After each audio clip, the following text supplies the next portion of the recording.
Hello, stunners. Welcome. Thank you so much for being here. Guess what, everybody? We are going to continue with Magnus's route today. We have to finish it. I have to know what's going to happen. If you're new here, hi, I'm Rue, Jitterrue, and I'm unreasonably obsessed with romance games, dating sims, otome games. I love to play them with you and brain rot over them. Now, this is Gilded Shadows. It's by Steamberry Studio, and it is available on Steam. Last time in this sci-fi romance drama, I was confined to my room, and then I was attacked. How dare? How dare? Listen, okay, this council, they have way too much power over us, okay? Way too much power. Magnus, I love him, okay? He's wonderful. But I have the sense that he is also dissatisfied with the way that the council runs things around here. So why don't we just elope? We should escape, okay? We can hide in the woods or something. We're both trapped here by this controlling society, and it totally sucks. So, you know, especially after getting attacked last night, I think we should take our chances out there on our own, away from here, but we'll see what happens next. You started a full replay of Gilded Shadows because of the streams. Oh, I'm so happy to hear that. This game is peak. I'm loving it. It's been amazing. Well, shall we go ahead and dive right back in? I really need to see what happens after we got attacked last night. Poor MC. The last thing that I saw is Triflin, what's their name? Lethe, and a whole bunch of other people who can see the future, man, came into my room. They attacked me and I attacked them back. And then they ran away because I was way too powerful for them. But then we were crying, you know, sobbing on the floor because I would be doing that too, IRL real. It's not fair. It's not right. All right, let's see what's gonna happen next. After that, it was several hours before I moved or anyone showed up. I felt terrible. I might have tried to leave after that. Just leave. Yeah, that's what I think you should do, girl. But my head felt like it was splitting in half, and I didn't want to attempt it. Instead, I moved to the sofa in front of the room so I could watch the door. In the front room. I didn't need to be closer to it. I was keeping my sphere wide open.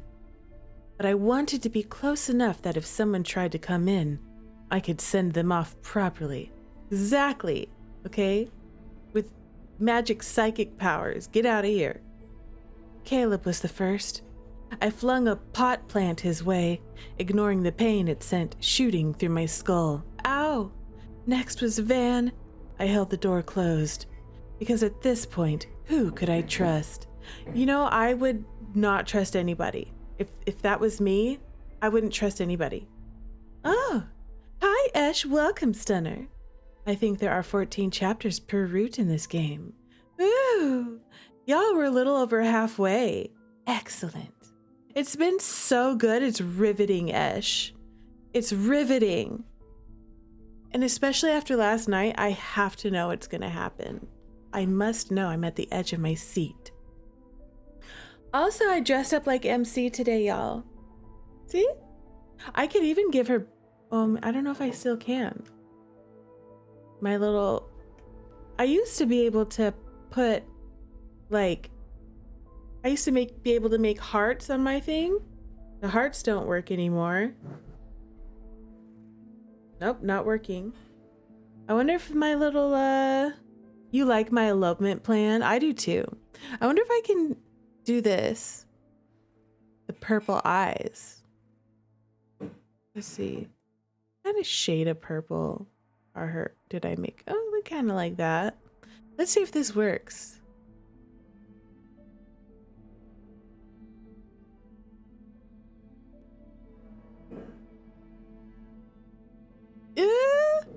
Can you tell that my eyes are purple now? What if I make them like a light color? A light purple. Can I do that? Is it working?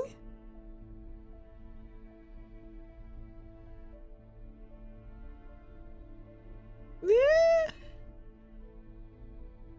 Well, anyways, I don't know if this thing works anymore. I tried to make my eyes purple. Now they're kind of purple. See? Oh my gosh. Well, that's kind of fun. Oh,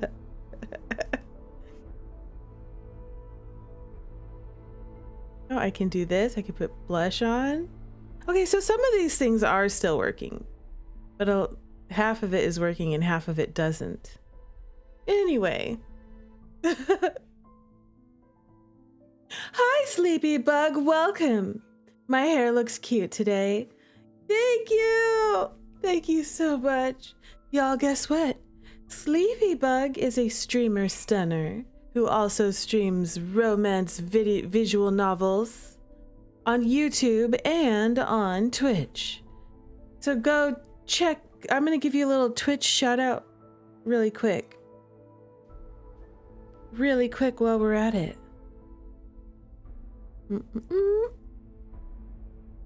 Shout out. Sleepy. All right, everybody. One of these days I'm going to have a cool tool that, like, you know, I'm looking through tools that can do fun stuff in the chat. One day I'll have a cool tool again because my other tool broke. But yeah. Thank you for being here, Stunner. I appreciate you. If you like visual novels and if you like music, because Sleepy also does music, you should check her out. Yeah. Okay, now I'm totally cosplaying as MC because now I kind of have purple eyes, see? Purple, just like her. And I'm wearing a black shirt. I'm wearing a black dress. I have silver hair. I'm ready to go in full cosplay. All right, Magnus, let's do this. But also I agree, I don't trust anybody now. You know, they're all trifling. The only one that I might trust is Magnus because he's the only one that's been talking about, like, you know, what if we escape, you know? Would you think about it? You know, but also I don't know what he wrote in his report. But he seemed like he was on my side. But also so did the Queen's Guard. They all talked like they were on my side. But it would be really hard to know who to believe in this situation, considering we just got attacked in the middle of the night by people that we should supposedly be able to trust. Any of them, had they known. Had Dr. Sasaki known. Is that why he wanted me to take that damn medication? I didn't know who was on my side. I didn't know why there even needed to be sides. One thing I discovered was that I could let myself doze off without realizing my sphere. Or without releasing my sphere. As long as I didn't fall too deeply asleep. I'd been doing a good job of it. But I must have slipped up, and that's how Magnus got into my flat before I jolted awake. MC being mean, you tried to talk you out of it.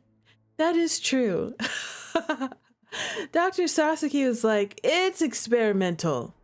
That was, hey, hi, Magnus. I almost threw something as soon as I realized he was here, but hesitated at the sheer look of foolish surprise on his face. Oh, he's surprised. And the fact he was holding a tray of food out to me like a peace offering. You know what? Food is always a good peace offering, you know? And it was so like him that I hesitated. He edged closer still, sliding the tray onto the low coffee table. I stared at it, not quite registering its contents. Rue, I should have come sooner. I'm so sorry. Hurts. I didn't think I meant to say that, but it was the first word that came out. 'cause our head is killing us. Magnus sat next to me, concerned, as he leaned to get a look at my face. What hurts, Rue? What's wrong? My mind. Head hurts. Magnus wrapped his arms around me. I flinched, but relaxed as his warmth seeped into me. You power surged and have kept your sphere active for far too long. It's psi fatigue. He spoke softly, stroking my hair.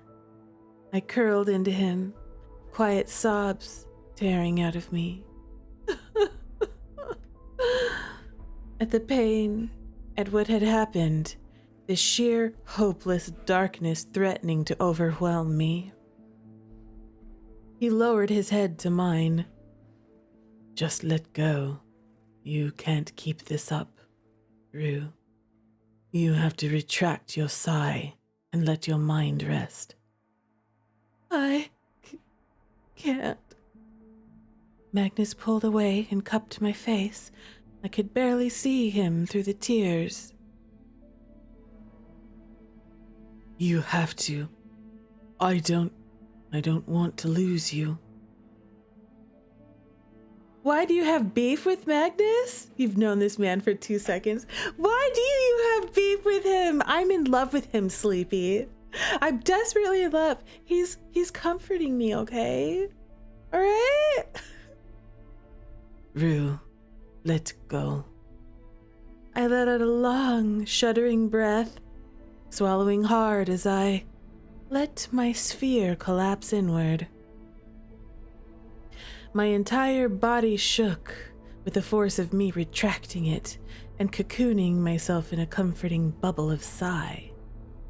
Is he a gaslight gatekeep queen?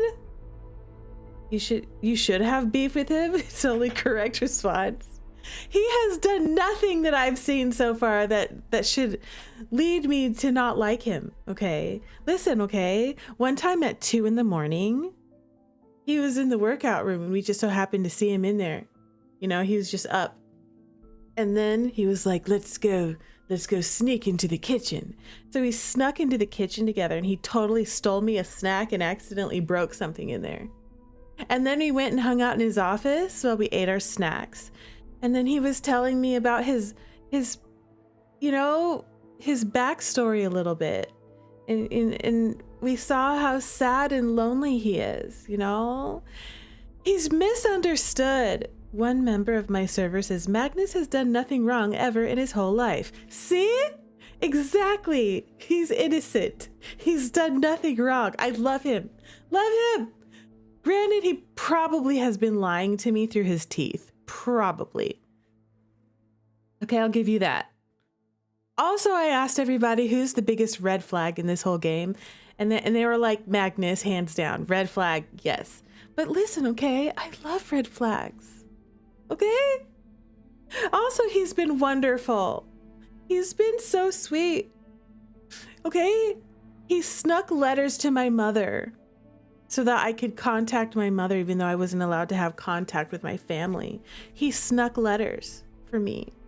And then he threw himself under the bus when the council was after me. You know, he tried to take all of the blame and the demerits and stuff for himself, but they wouldn't have it. They still punished me.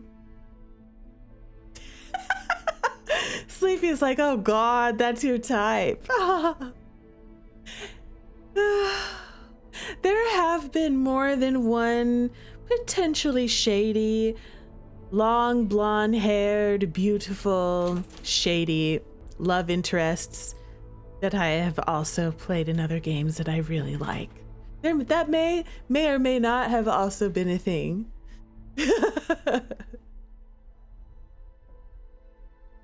Then I abruptly relaxed, curling over as I gasped for breath and clutched my head, moaning. We're so sick right now, we don't feel good at all. Just know right now, Sleepy is making the black girl face. I know exactly what she's talking about. Hey there, Jambi. Welcome, Stunner. Shady men with long blonde hair is an unnamed otome trope. It is! Shady men with long blonde hair. There's been quite a few of them, and I love them. I love them! When I say me and Ray Binary Star himself is actually the love of my life. See? Sleepy bug over here, you know, talking stuff. The whole time, I've been in some of your streams, girl. I have been to your streams, okay? Your taste in fictional men is just as bad as mine. Also, Jambi says I love him so much. See? See? There's more than one of us. What, Penny? Do y'all want to see Penny? She's like looking at me. She's looking at me and demand barking at me. Here, let me show you. Look at her. Look at that face. She either loves or hates Magnus, and it's hard to know which. Shh, don't tell them. Penny, what do you want? What are you barking at me for? You want something? You want treats? You want toxic men? You don't want Penny doesn't like men. The only man Penny likes is my husband. There she goes. What's that, Penny? Penny, speak. Okay, good girl. Okay, now Penny, quiet. Good, quiet. Good girl. Penny. Penny, spin. Penny, spin. Good spin, bud. Oh my gosh. Penny. Good spin, precious. Okay, you can have your snack now if you're quiet. Okay. Good, quiet. Good, quiet, dogs. Mr. Bo, spin. Thank you for redeeming Treat a Pup. Look at Bo with his little allergies. Oh my gosh, buddy. Let me wipe your tears off of your face.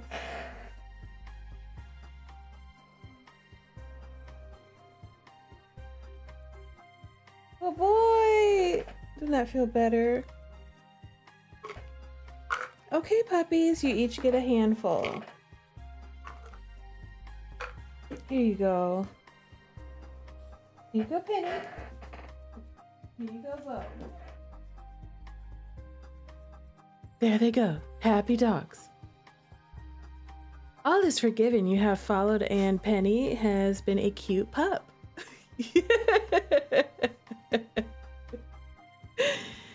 Thank you for redeeming. Hi, Milky. Welcome, Stunner. Thank you for being here. Hello. We're so excited to see what's going to happen next. So excited. I know Bo has bad allergies and so do I. Me and Bo are suffering with our allergies. Oh my gosh. I had an allergy attack last night. So here's what happened, okay? So I had some water that was sitting out and I was, you know, like doing chores and stuff. And I was like, I'm just going to put this water out and then like in between, I'm going to just drink some of my water. Well, I took a swig of the water and I was like, ugh, something, ugh. And then I looked at it and it had only been out for like an hour. I poured it out and there was a bug in there. I swallowed a bug on accident. It was disgusting. I felt like I was gonna retch. I was like, I'm gonna die. And then I started having an allergy attack really bad. Like my whole throat and my face and stuff started swelling up. And like all of the like allergy symptoms, like everything dripping down my throat and just like my eyes all stinging and everything. I just like, I felt horrible. Like my throat was like closing in. I felt like I couldn't breathe almost.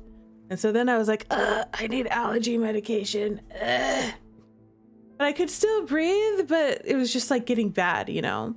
So I went and got some allergy medication, and then it kind of started to subside, and I was like, okay, I'm okay. I'm okay. But then I didn't sleep well last night. I kept waking up in the middle of the night, but then I was still drowsy all day today because of the allergy medication made me really tired. You know, it stopped, like the swelling and all that went away, but I just felt crappy today all day. And then plus the outdoor allergies that I just kind of always have. I always, whatever it is. I don't know what I swallowed, but it was definitely a bug because one of its friends ended up in the drain in the sink. But whatever kind of bug it was, I'm definitely allergic to it. So anyways, I slept terribly last night and I was very tired today. Polyjuice potion. You had to pop a Benadryl. I did. It was the only choice. It was my only choice. That's what happened to me. Anyway, don't go swallowing bugs. Now I'm like, every time I have water right here, I'm like checking it to make sure there's nothing in there, right? A bug didn't fly into my water, did it?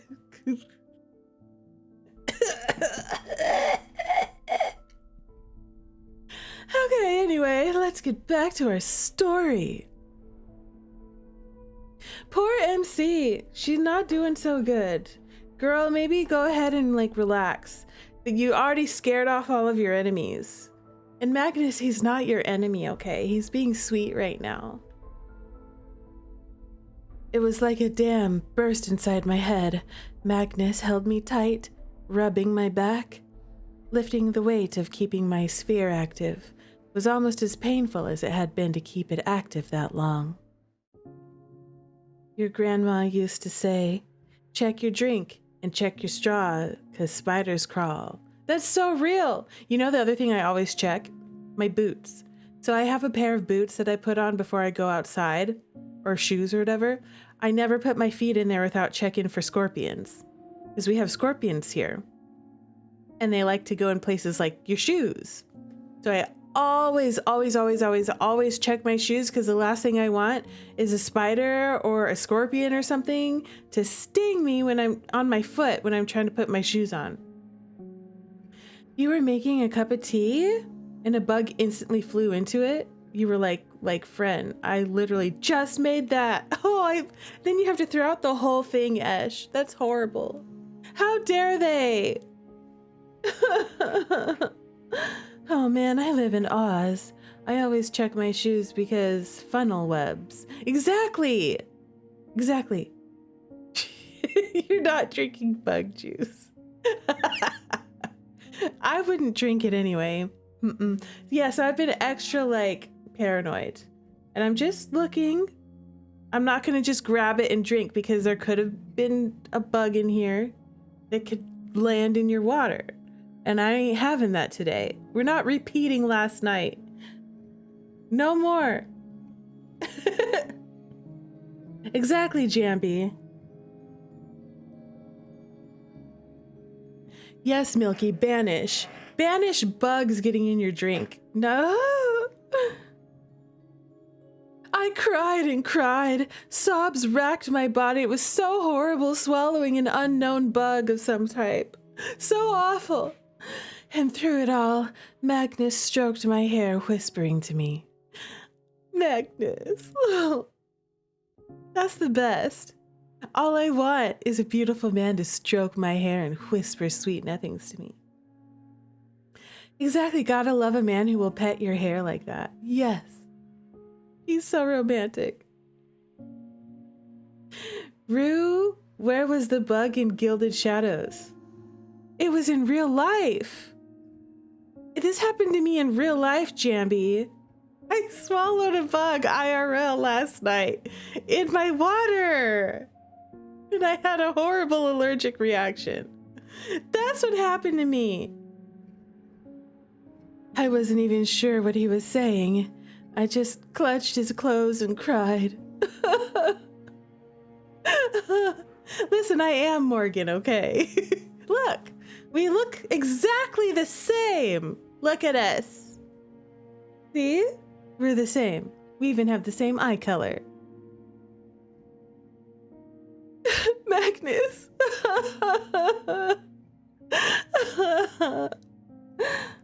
At some point, I was aware that others joined him, but it was just my guard. They're all so concerned looking.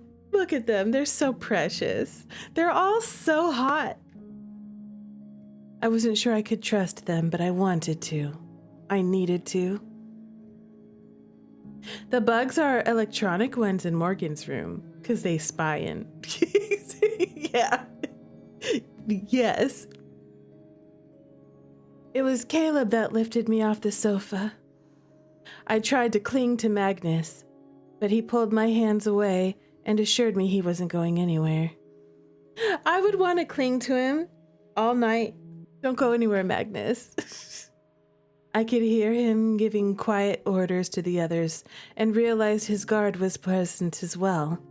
Wow, how many people are here? Am I still in my pajamas? Can I go get dressed first before everybody comes visiting me in the middle of the night? They aren't here.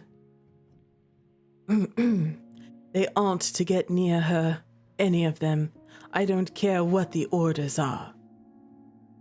Understood. You don't even have to say it. We wouldn't let them have another go at her anyway.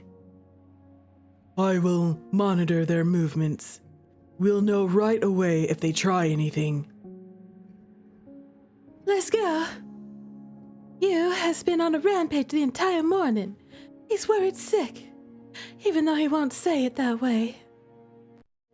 And we can all see what terrible shape she's in.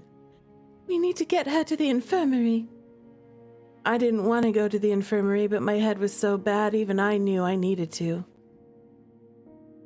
So I didn't protest when we left my flat. I just shut my eyes and tried to keep myself awake no matter what. I love how supportive they are. We have actual friends here, and that's really sweet and precious, and I love that. I managed to maintain consciousness all the way to the infirmary, somehow. It was strangely familiar being carried into a room by someone. Dr. Sasaki tried to ask questions about what happened, but I was in no shape to answer. Instead, they set to work on stabilizing me. What does that mean? He tried to sedate me at one point, which caused a mild panic. It was Magnus who talked me through it, assuring me he'd stay close by, and the others would stay close by, and they would all watch over me.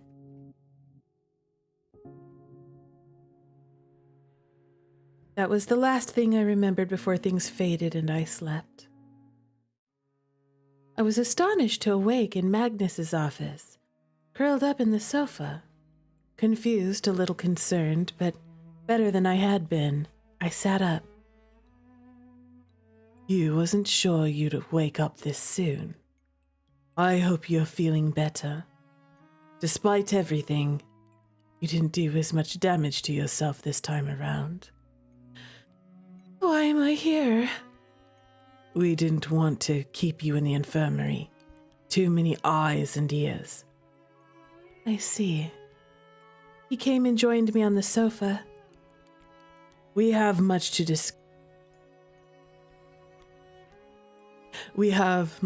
discuss. Yes, we do. Because with the way things currently stood, I had no idea what could be in my future at this place. Now, you don't have to look that gloomy. I'm sure the situation isn't all that bad. I gave him a look half exasperated and half annoyed. Do I need to re-explain what happened last night?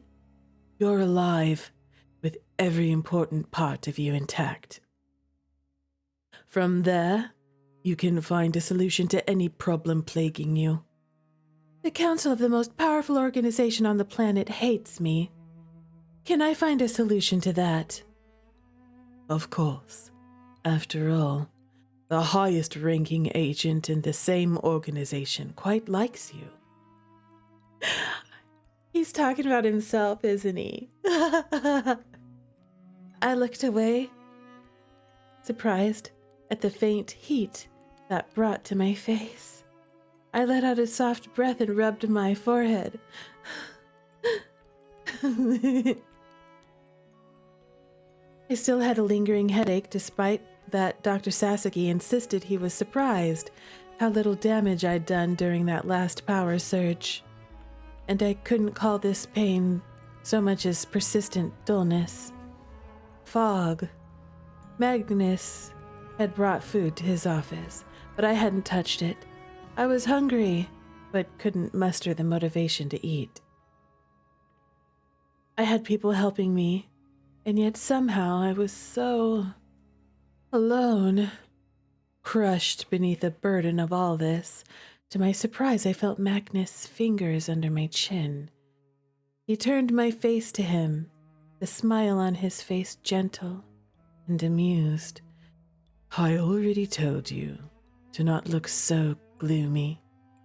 Hi, Sephiroth. Welcome, Stunner. Good to see you. Magnus is being so sweet right now. All of my friends on this game, my guard and Magnus, they took us to the clinic because we had a horrible headache after getting attacked last night and then defending myself with psychic abilities. And now we're in Magnus's office and he's been watching over us. You keep staring out at the city with such a desolate look on your face. You're going to make me sad too if you keep it up. Am I supposed to feel anything else? I already told you the situation isn't as hopeless as you think. Nor are you as powerless as it seems. I don't see any way that can be true. Not yet, perhaps. But I won't let you keep that frown on your face much longer, Rue. A smile suits you better. Or that adorable look on your face when you're curious about something. That irritated expression is also quite charming in its own way. He's down bad. He's down bad. He's like every cute expression on your face. Ah, Magnus. A wry little laugh escaped despite myself. You're terrible at cheering people up. I'll have you know I am excellent at annoying people until they forget they're upset. That seems accurate. You will get through this, I'm certain. To be honest, I thought from the start that you might figure out how to turn your nanosystem back on. Given you had shown you could mimic my abilities, it seemed within the realm of possibilities. The council, it seems, never considered it. Why didn't you say something? What should I have said? Maybe if your nanosystem comes online at random, don't call home. Instead, report the situation right away. Ah, but that would have required me to foresee you turning it on unconsciously. Alas, precognition is not my forte. In any case, if I said something, you may have done it even sooner. Psi ability is all about imagination. Once you think you can do something, once you can envision it, it becomes that much easier to do. He's basically teaching us how to use it, the ability. You know? He's explaining to us how it's possible so that we can do it again. But this time on purpose. You know?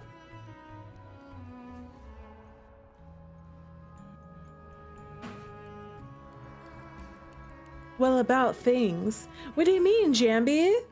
What do you mean? I suppose that's true. You could have warned the council. Well, I have my reasons for not doing that. Like what? He was silent, expression going dark. Dark and culpable. Magnus? What? What's going on? Like what, Magnus? What if they turned your system back on and you didn't need me anymore?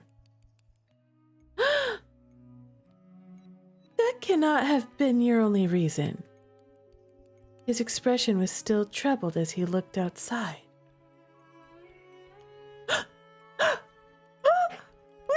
Wait, stop!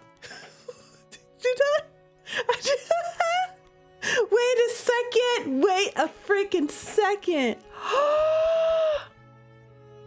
Wait a dang second! Did he just admit something? Hold on! What if they turned your system back on and you didn't need me anymore? When did that happen? Magnus? When did that happen? When did they turn on the system? Was it? Oh my god, Esh? Esh. Okay, so you know how we couldn't contact our family and he's been sending letters to our mother on our behalf? Because we were locked out of the system? When did we get re-locked up? I thought this, because like the whole thing, they didn't want us to have access, I thought. That was like the whole reason. We went to the council. But what if we did have access that whole time? And we didn't really need to go through Magnus to speak to our family? What if he lied about that?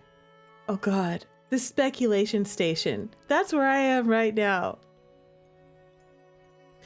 His expression was still troubled as he looked outside. Nah, Morgan did turn it on in her sleep. Yeah, but what about before all of that? No, but they weren't giving any permission. He can't be lying about that. There's a point in the text when it specifically comes on. Was this in the past or is this coming up in the future?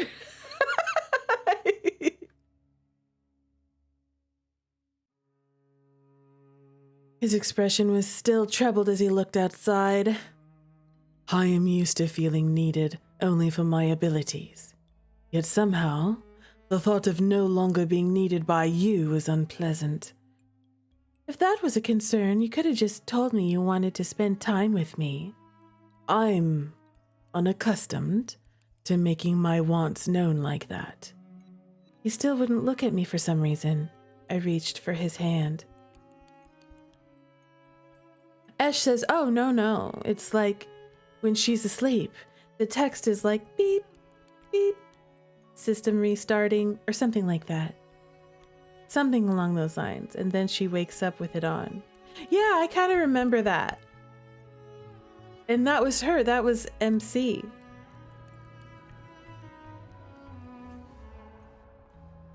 I reached for his hand. I'm not angry about this or blaming you, I hope you realize. I was just curious why you wouldn't relay a concern like that. He gave me a weak smile, pulling his hand from under mine. I'm glad to hear it. Why do you keep pulling your hand away, Magnus? Let me hold your hand. Just let me love you. What will happen now? That depends on many things, you included.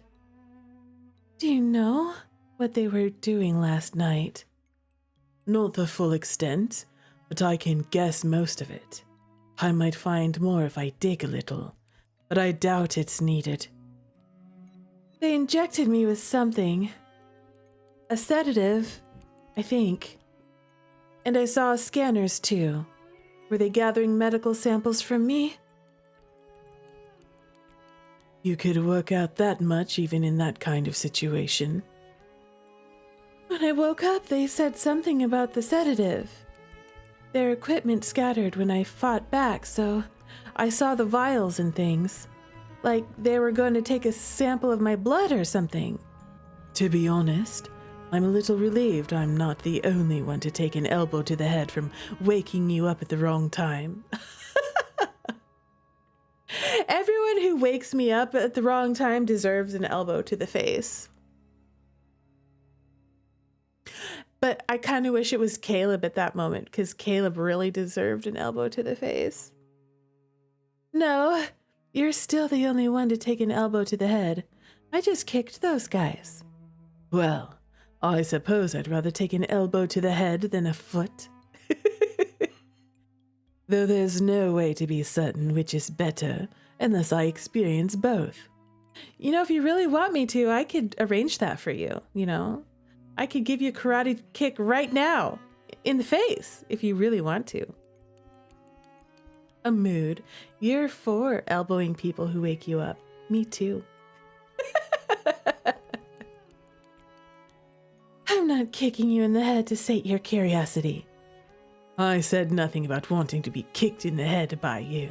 No, that's exactly what you said. You said you couldn't compare, you know? You want me to kick you in the face.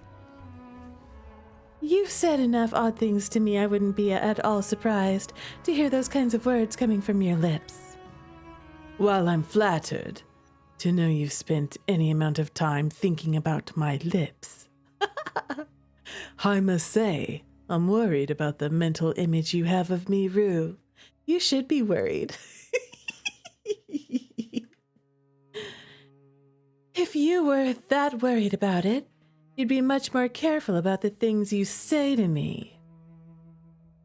Where's the fun in that? I think we were in the middle of discussing something serious. You know, like how those in charge of this organization sent people into my flat at night to take medical samples without permission. Yes, I suppose we were. You're curious what they wanted them for, I assume. Yes, I'm curious. I'm afraid it's not a pleasant reason. Do you know? You know the reason. The fact they sneaked into my apartment at night in black suits tipped me off. Lethe's presence there might have as well. I imagine she maintained a reverse cage to ensure no one in the surrounding apartment realized what was happening.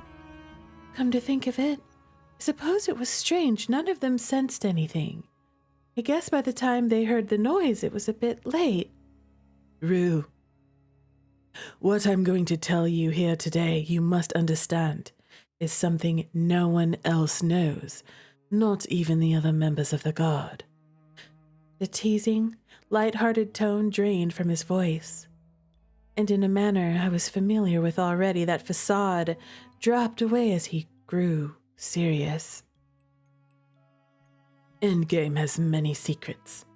Quite a few of them are unpleasant, and for this one... Magnus pulled his glasses off and ran a hand over his face, suddenly looking sad and weary in a way I'd never seen before. He turned his face away, looking out over the city. I studied him in profile, watching as he twisted a long lock of blonde hair between his slender fingers. For this story, we have to go back quite a long time in Endgame's history. And I'm afraid it will shatter everything you thought you knew about this organization. I'm afraid it's a little too late for that. Everything that's happened until now has chipped away at what I thought this place to be. But last night obliterated any faith I had left in Endgame as an institution. Gone, and I don't think it's coming back. Then I suppose I don't have to worry about this being shocking for you. You know of Endgame's primary objective, yes? Protecting the planetary AI. Correct.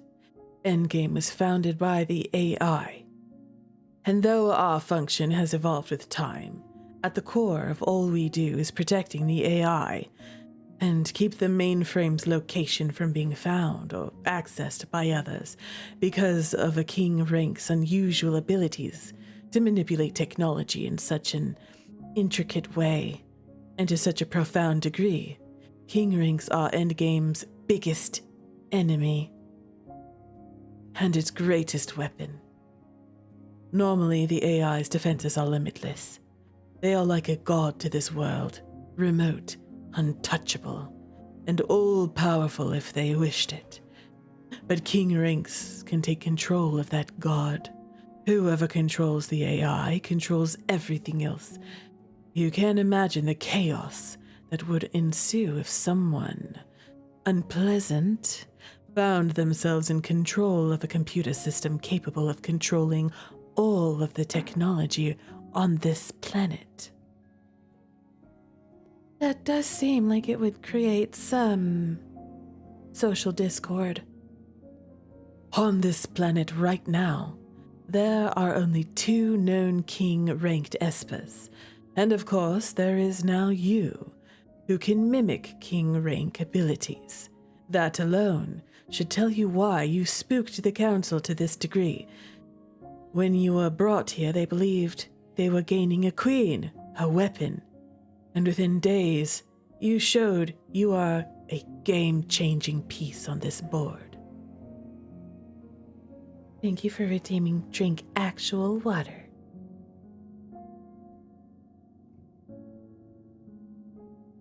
Yes. Y'all should be drinking water too, real. Back to the chess imagery, you know? Because I think I can take control of the AI and mainframe. He laughed at the doubt in my voice. It's true that a King Ring's terrifying power comes down to that in the end. But King Ring saw more than that. We can dig up almost any fact about anyone. We can manipulate the nanosystem itself. Some of us have quite a large range as well. We can find information, change information, erase or create information in a world where the AI sleeps. We take on the semblance of that god. We are a dangerous bunch. You can begin to see why I sit in the position I do, despite having this sort of personality. Yep, yes, I get it. I don't think you're... He held up a hand, halting my instinctive defense of him. If any of the others somehow located and accessed King's central unit, I would be the last in line of defense to keep them out, Rue. But of course, the Council also sees me as a threat, just as they see you as a threat. The difference between you and me is that I was born for this role. You make it sound like it was your destiny or something. It would be nice if it was something as innocuous as destiny. But unfortunately, that's not what I mean. You see, from the moment the first King rank was discovered, Kings became central to Endgame's function and purpose, but we're rare. It's no wonder that a day came when Endgame found itself in a perilous situation, one it had not yet encountered. The sole King rank in the organization died, and there were no other known King ranks on the planet at the time. And they realized if someone else located one before they did, the AI would be left unguarded. One of my functions is to search for high-ranking espers on Arcalis. My range is not planet-wide, but I can utilize the nanosystem to locate resonance anomalies within a certain range. This lets me pinpoint possible espers. Other kings have this ability as well. However, without a king here, they had no way to search for a new one. So what did they do? Endgame scoured the planet for a new king rank, without letting on the previous had died. It wasn't a method they were used to using, but with an army of espers at their disposal, they eventually found one. But as they feared, others got to her first. We're only fortunate that it's not easy to locate Avalon if you don't know what you're looking for. Endgame retrieved the king and brought her to Cor Solaris. But by that time, she was in no shape to function as a part of the Esper force. At best, she was a puppet, a figurehead to prove Endgame had a king at the top. But they figured, and they feared she wouldn't last long, and they couldn't risk a repeat of the situation. So they turned to cloning. Cloning? But human cloning is, well, illegal. That was obvious the council didn't care about things like legality. If they didn't consider themselves above the law, they at least considered themselves outside it. I suppose they thought the end justified the means, and something is only illegal if others know about it. That's a convenient way to look at it. In the name of planetary security, sometimes convenience takes precedent. Do you believe that? Who knows? But the council certainly does. Even now, there are projects in the research division that no one else knows about. Projects never spoken of outside closed rooms buried deep beneath this building. The cloning project is one of many. Is one of many. So this project still exists. I was starting to see where this was going, and I didn't like it one bit. Did you know, Rue, that cloning espers is far more difficult than cloning normal people? I wasn't aware, because cloning humans is illegal, and so is esper experimentation. So I would imagine cloning espers is particularly illegal. It is, though everyone was trying to do it soon after the first espers were discovered. Oh, I suppose that shouldn't surprise me. None of them was successful back in the early days of esper research. Though we have, to some degree, harnessed the power of human genetics, there are some mysteries that are beyond us.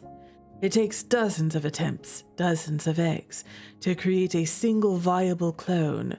Only 1 in 75 of such clones will go on to develop psi abilities at all, and even fewer develop abilities all similar to the original. How is that possible if the clones share genetic material? Even twins, natural clones, aren't fully identical. There are mutations, variations in environmental exposures, nutrition. If they cloned me, they could never reproduce the exact environment in which I developed as an embryo. Then there is the role the nanites play in esper development. I suppose that's true. Beyond that, for cloning to be a viable way to reproduce specific types of espers, they need to be able to age them quickly. That sort of genetic manipulation can cause irregularities that affect the final product as well. You can imagine it takes hundreds, even thousands of attempts to create a single clone with the abilities of its predecessor. It's expensive, difficult. The failure rate is high, and then failures need to be dealt with ethically. Ethics doesn't seem like a top priority to this project. Perhaps not, but I suspect we haven't quite reached the point of slaughtering failed clone children just yet. Yes, well, that's horrifying to think about. It is indeed. I'm sure you can see where I'm going with this. Most likely, they wanted samples of genetic material for use in this cloning project. I was hoping you wouldn't say that. Eggs, tissue samples, detailed medical scans. They would be after anything that would help. Wouldn't it be more convenient just to, encourage her to get married and have children, like in Olympia Soiree? I'm just saying. Hi, Midnight. Welcome, Stunner. Thank you for redeeming Treat a Pup. Hey, puppies. You want a treat?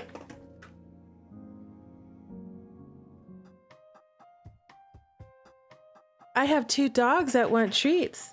Yes, I do. Okay, Midnight, would you like to tell them to do something?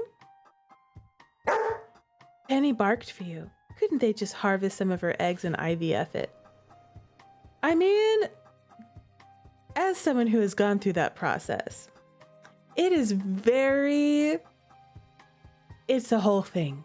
And it's very painful and you have to be a willing participant for sure. a willing participant. It'd be much easier to just be like, get married and have babies, you know? They were gonna do both. They were going to grab her eggs, but also enough stuff to clone her properly too. They were gonna have backups upon backups is what they were gonna do.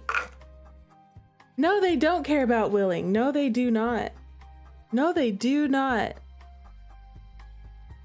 But you also, like, in order for stimming to be successful as far as IVF goes, you have to have like daily shots for a while, for like months, and they're painful. And then you have to have like you have to eat a certain way. You have to like, and then like on top of that, like if that part is successful, then you have to make the body think it's pregnant so that you can successfully like carry the baby to term and all that kind of stuff. And it wouldn't, I don't think, like you might be able to have another carrier, but it's riskier. There's like a whole stuff behind it, but I imagine they're probably going to try and get as much blood, skin, hair, eggs, everything that they could get to clone. But it just seems like that's a whole lot when you could just be like, why don't you and Magnus get married? Pretty sure that's a sacrifice they're willing to force her to make. Yeah. Psi abilities don't really pass directly to children, which means her eggs would never produce someone with her exact Oh, so you can't pass it down that way. Clones, despite all the failures, can give them someone who has her exact power set. Penny, here, take this and go bark out there.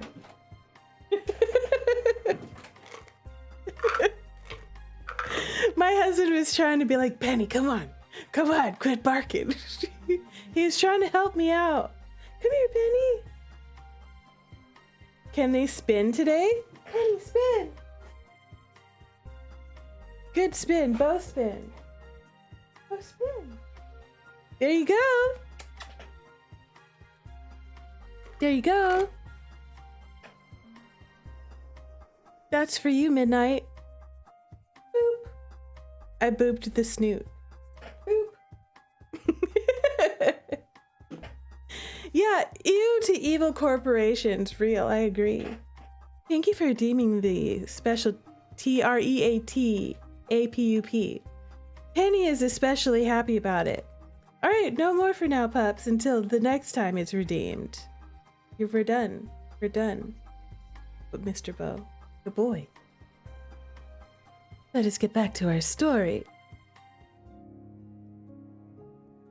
Yep, just for you, Midnight, the snoots have been booped. We booped the snoots. Yeah, but anyways, that makes more sense. That makes more sense, Esh, that it has to be a clone to try and get more of that ability now. Now I'm kind of getting it. But now I'm kind of wondering if Magnus is a clone. Or like came from a clone, you know? You can die. Oh no, you're having cramps. I'm so sorry. Bo had a total loading circle moment when you told him to spin. I know Bo was like loading. Yeah, he has that a lot. He's kind of a derp. He's a big derp. Bo had no thoughts for a moment, head empty. You know? Bo is the most derp of all the dogs. He's so derp. Head empty is his default. Eggs, wow. At the start, the only Espers involved in the project were the kings. As I said, it's expensive. There are many reasons not to clone random Espers that seem interesting. Kings are essential, so that's where their focus was.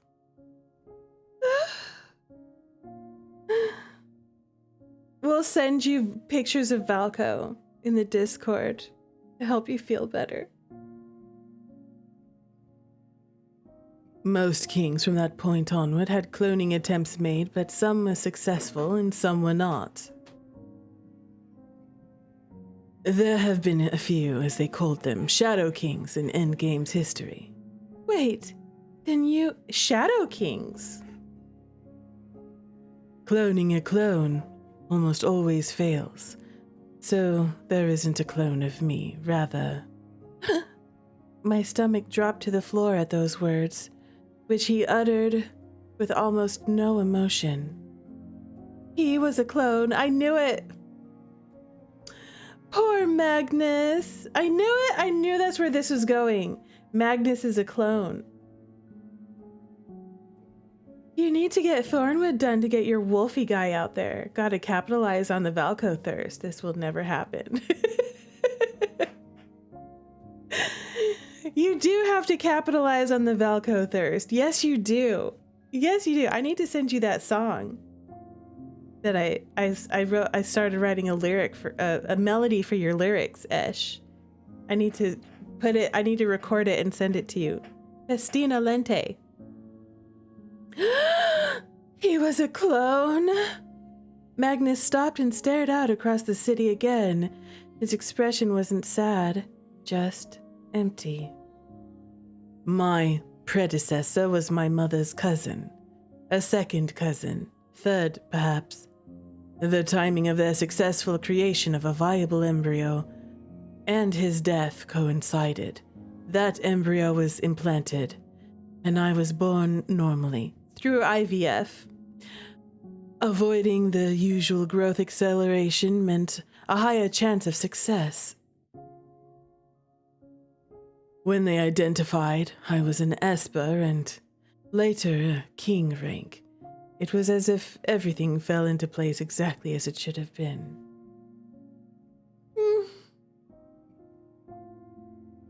Remember earlier the route when Magnus wouldn't talk about his father? Because Magnus had no father. He's a clone baby. Magnus, how old are you, Magnus? How long have you been on this earth? You know, since they have accelerated growth and stuff. What if he's like, I'm actually only 2 years old, Rue? What are all the circles in the big circle in the right? So sus? This? This is the menu. Yep. It's a very creative, quick menu. Magnus can take your mind off of the pain. Yes. When they identified I was an Esper and later a king rank, it was as if everything fell into place exactly as it should have been. Why are there tentacles in the chat today? There's always tentacles in the chat.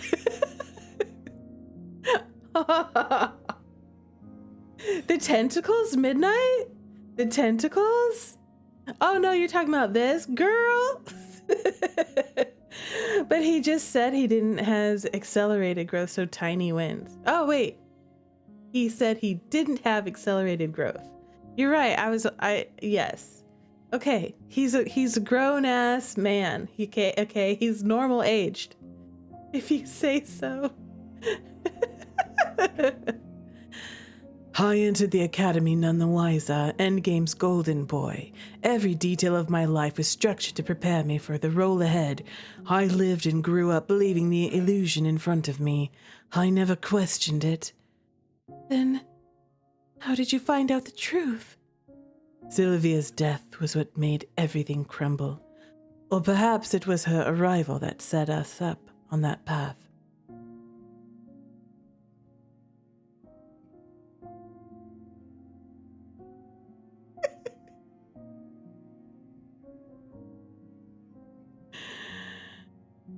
Oh my god. What? I can't read that out loud. Nope.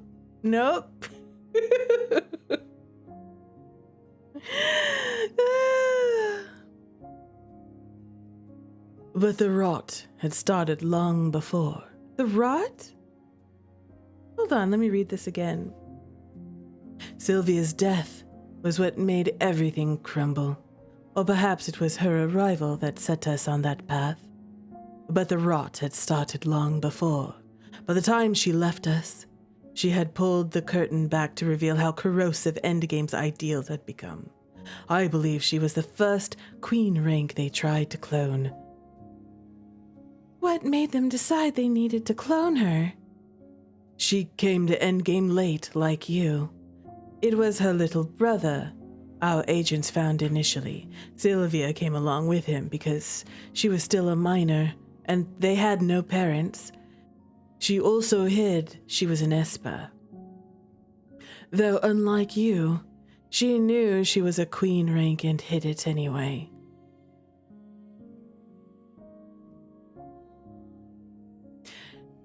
Sylvia had a unique way of looking at the world, and it didn't always align to what the council wanted. She questioned everything from Endgame itself to how we understood Psi.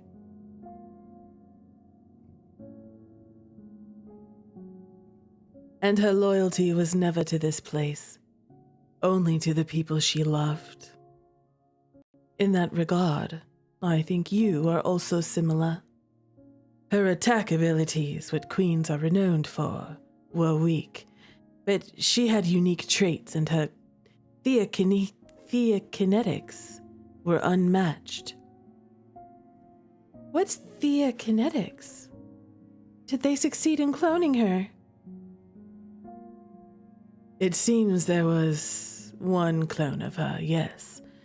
Then what happened to her? Why didn't she take Sylvia's place? Well, she died, like her predecessor. Why did she die, Magnus? Magnus? You're gonna tell me the rest of this story? How did she die? There was something about the way he said that, voice catching in a way that said there was more to that story. So, they opened the project up to queen ranks, and I was just unlucky enough to be the next one. If they had not already decided queen ranks were worth cloning, you would have been the deciding factor. Perhaps they might have done it with more subterfuge if your transition into Endgame had been smoother. You has no idea this project exists, but they might have found some way to get him to take samples under the guise of legitimate reason. I can't remember if he ever mentioned it, but when he met the clone, he had a mental breakdown and accidentally killed her. I'm pretty sure I cut the line where he admits to that. It's not really revealed in-game anymore. Jambi says, "Holy crap! I didn't know that." It wasn't his fault because he wasn't in control. He had a mental breakdown. It was an accident. Oh my gosh. This poor he is traumatized. Oh my god. And he probably feels guilty about it. Your personality made them move faster than they would have otherwise, because they saw your lifetime as a useful agent to be short. The result would have been the same. He didn't do it on purpose, but it also fueled a lot of other bad stuff that happened around that time. How long ago was that?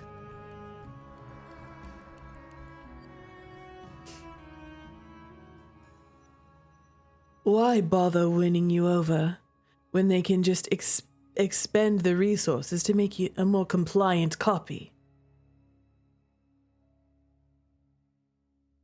So they don't really care to have me. They don't really need me like I thought they did.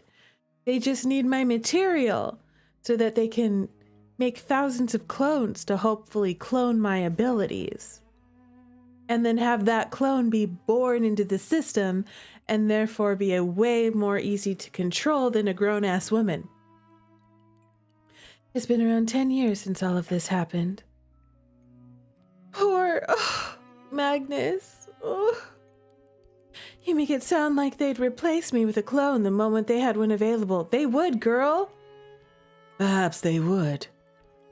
You have a fascinating slate of abilities, yet You are, to their mind, frustrating and uncooperative.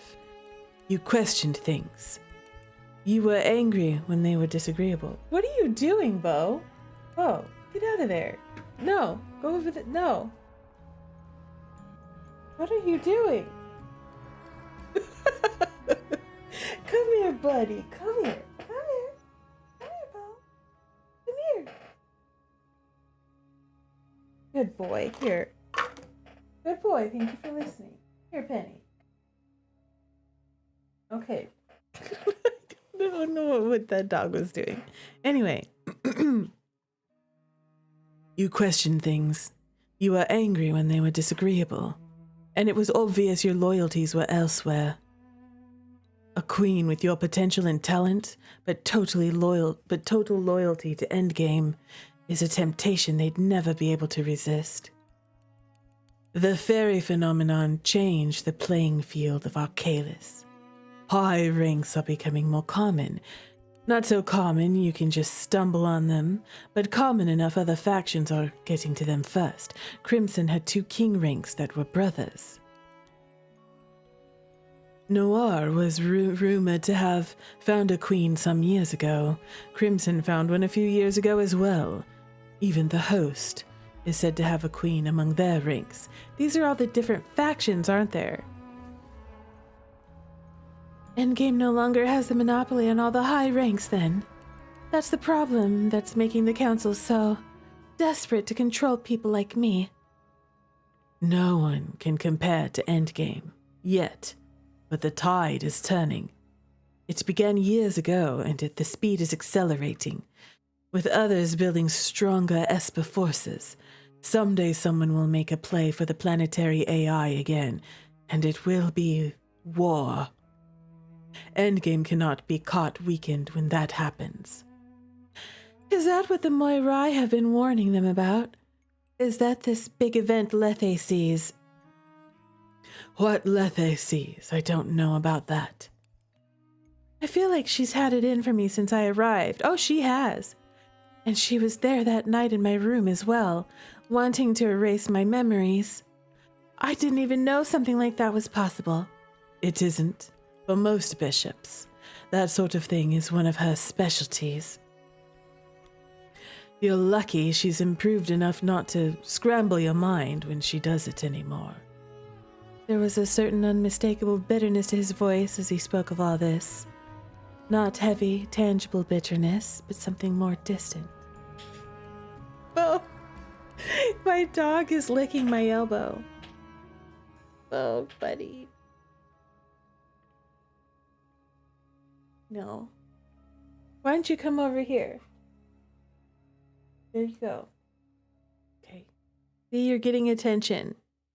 You're getting attention, Mr. Bo. I thought about how often he seemed to struggle to remember simple things. The way he seemed to dislike Lethe. To not scramble my mind, huh? Lethe scrambled his mind, huh? That's what happened. That's why he doesn't like Lethe. Because Lethe is named after the River of Forgetfulness, like we were talking about earlier. And is very aptly named. Very cleverly named. Because that's what Lethe does. Forgetfulness. Mind wiping. What do you think about that, Bo? Yeah? Yeah. Look at this dog. Look at my derpy buddy. Hi, Bo. He's just been like over here wanting attention. Yeah.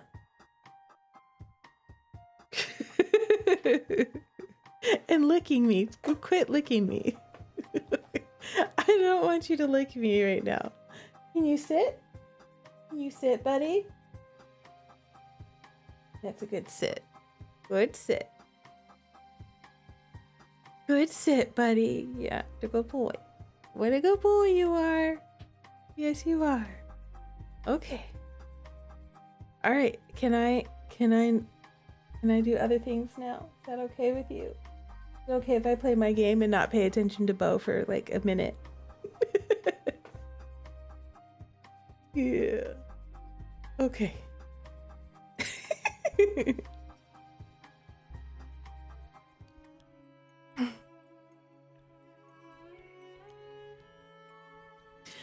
Something else had happened to him. Something worse than cloning. That wasn't the case for you, was it? Or hug him? I'm hugging him. He needs a hug right now. Whatever happened to him, all the terrible things that happened to him, even the way that he was brought into this world was so unfair. I'm gonna hug him. Though I didn't have the details, I could piece together what had happened to him in the past. There was something so heartbreaking about the way he spoke, dispassion with a slight bitter edge. Maybe time had stripped away the strength of his emotions when he looked back on it, or else he was trying to keep emotion from showing. Surprising even myself, I leaned closer and wrapped my arms tight around him. Magnus wasn't expecting it either. He went stiff as a board beneath my arms, like he didn't know what to do at first. When he spoke, I thought he was aiming for his usual light-hearted tone, but it came out strained. To what do I owe this sudden display of affection? I pulled away, a little sheepish. I was just thinking that. You must have gone through a lot. You've been here a long time, and... Is it presumptuous to feel like I can hear it in your voice? Magnus let out a soft chuckle. His arms finally found their way around to me, looping around my shoulders as he drew me close again. If anyone here knows me well enough to hear that sort of thing in my voice, it would be you. I haven't even known you that long. Well, you're not wrong. Even so, is it presumptuous of me to say I think you know me better than most? That sent fluttery warmth racing through me. I tried to ignore it because now was not the time for warm, fluttery feelings. But despite my best efforts, it wedged itself in my stomach, both pleasant and concerning, but I wouldn't leave despite the cruel turn the conversation took. I could drag my story out, give you all the torrid details. The ending would be the same, though. There was someone who wanted to obtain me, my abilities, my knowledge. It isn't uncommon. Though the world continues on, there is always desperate clawing through the shadows to find the location of Avalon, the physical location of the AI's mainframe. It would take an exceptional king rank to trace the way to king through the nanosystem. The easiest way to connect to the AI would be through a physical location. However, most terminals were destroyed long ago.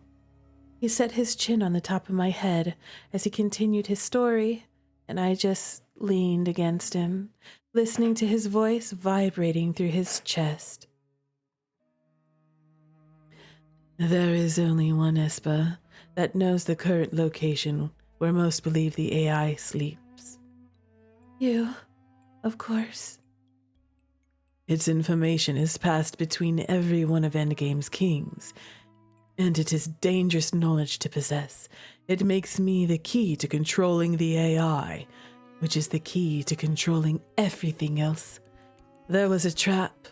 Perhaps the perpetrators thought the council would be loath to sacrifice so many high-ranked Espers for one king. They were wrong. The council simply let the others be killed. Vanessa was the only one to survive that, and you've seen the aftermath. The aftermath? Her prosthetics, which meant she'd been severely injured in whatever happened back then. The extent of those injuries must have been horrific. I don't remember that time anymore. I could piece together the events with the help of a friend. I know I was devastated. They wiped your memories about it, didn't they? There were council meetings where I frantically implored them to turn me over before the time limit, but watching those recordings is like watching a complete stranger. I don't recall ever having felt that strongly about anything. I struggled to imagine it. What made the council send Lethe to you? I suppose being devastated by the sacrifice of my comrades is what prompted them to tinker with my mind. I had an emotional breakdown, I suppose you could say. And they couldn't have me so attached to others if it was going to cloud my judgment.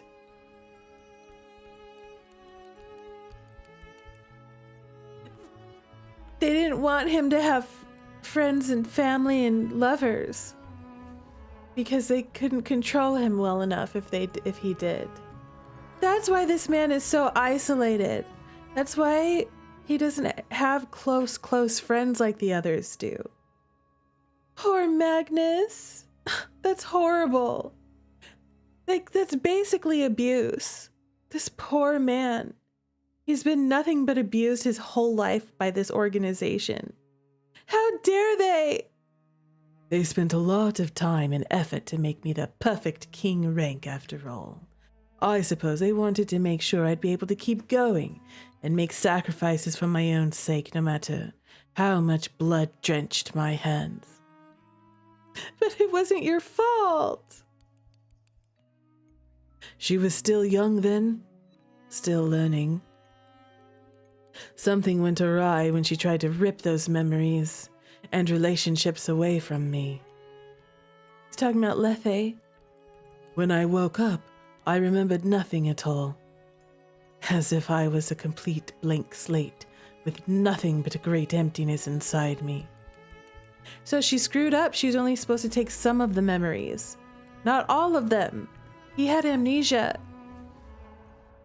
There were just enough broken pieces left for me to know something was wrong. Our favorite trope, y'all, magical amnesia. It is Amnesia Month. Because of Amnesia Memories, the Otome game takes place in August. And a lot of people play it every single August because it takes place throughout August. But who was I? But who I was or why it even mattered, I had no idea.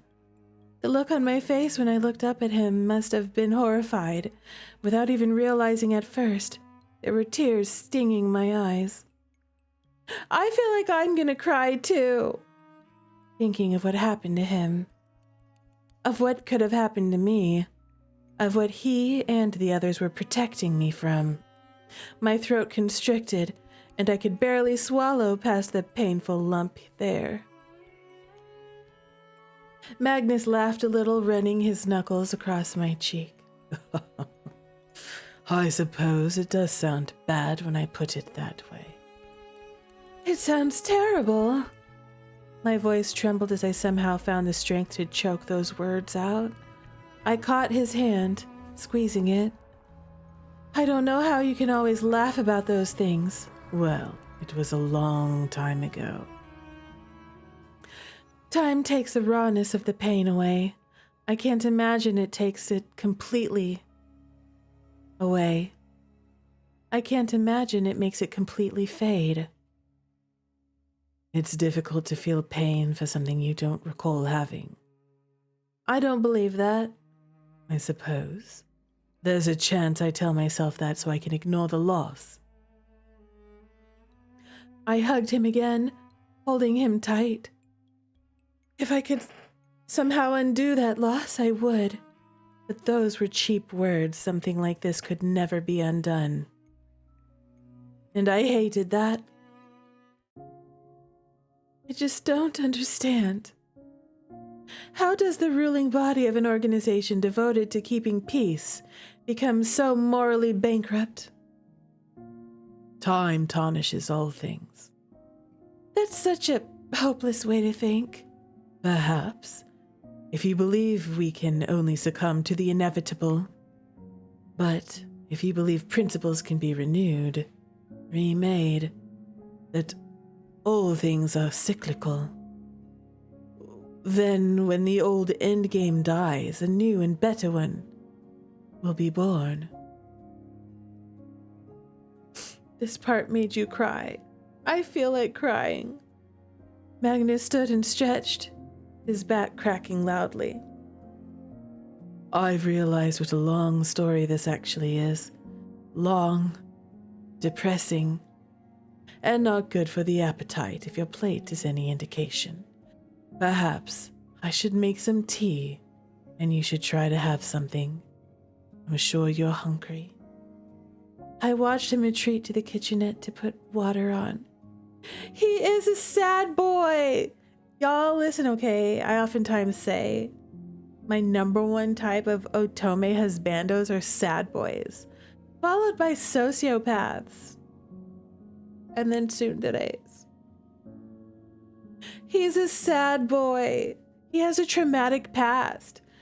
Hey, that makes me instantly love him. I already loved him. Now I really love him. I'm sad for him. I want to cry for him. He's been through so much and it's not his fault. In the meantime, I picked up the plate of food, long grown cold. Not that I cared. I took a few hesitant bites as I went over the information Magnus had given me so far. There was so much to think about, so much I never could have imagined.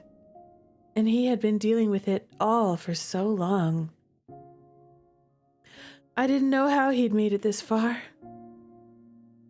I was staring down at the complex below, deep in thought, when he joined me on the sofa again. Based on what you told me, you must have looked into what had happened to you, right? I did. Though at first, I spent time just trying to relearn simple tasks like feeding myself. I couldn't shake the persistent feeling something was wrong. Perhaps because psi came naturally, I began poking around. I wasn't even curious. I just wanted the sense of wrongness to go away. That was how I encountered a friend I'd forgotten. You said a friend helped you piece things back together. Same person? They helped me piece it together, but my memories never returned. I simply watched myself through their eyes. I suppose I reconstructed myself from that. Through their eyes? Just who is this friend? You know them as King. It took a moment for those words to sink in. King? The AI, the dormant AI. Not dormant like most believe. Wait. Magnus, you're saying the AI is active, awake. This reaction is better than I thought. Magnus, this isn't an issue of planetary security or something. Does the council know this too? King, best character, you love him. I don't think I've met him. Have I met him? Have I met this king? No. What? Magnus was still laughing as he took a sip of his tea, clearly enjoying my reaction. I will meet him soon. I can't wait. Well, seems like King never went dormant at all. They just stepped back and watched us for a while. That's another story. Hi, Stucky. Welcome, you stunner. So good to see you. Y'all, Stucky is also a streamer stunner. Let's give you a little shout out.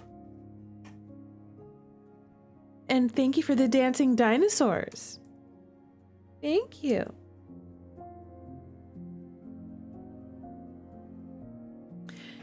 Yes, go give Stucky a follow if you like cozy games. Yes, streaming cozy games with animals.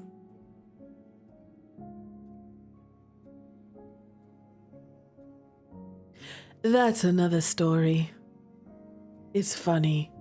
King was the reason it all happened, but without them, I'd never have gotten even a shred of myself back again.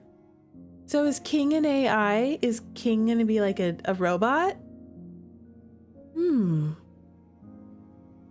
The dancing dino is your favorite emote? It's one of my favorites too, real.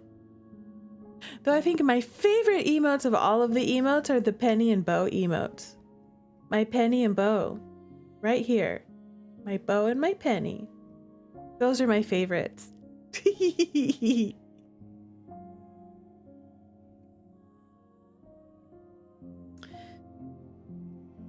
Because of course, the council was never protecting me at all. They were protecting King. Always. But I suppose you could say I was able to piece myself together based on King's memories of how I was prior, since we spoke often. King is the original AI, says Esh.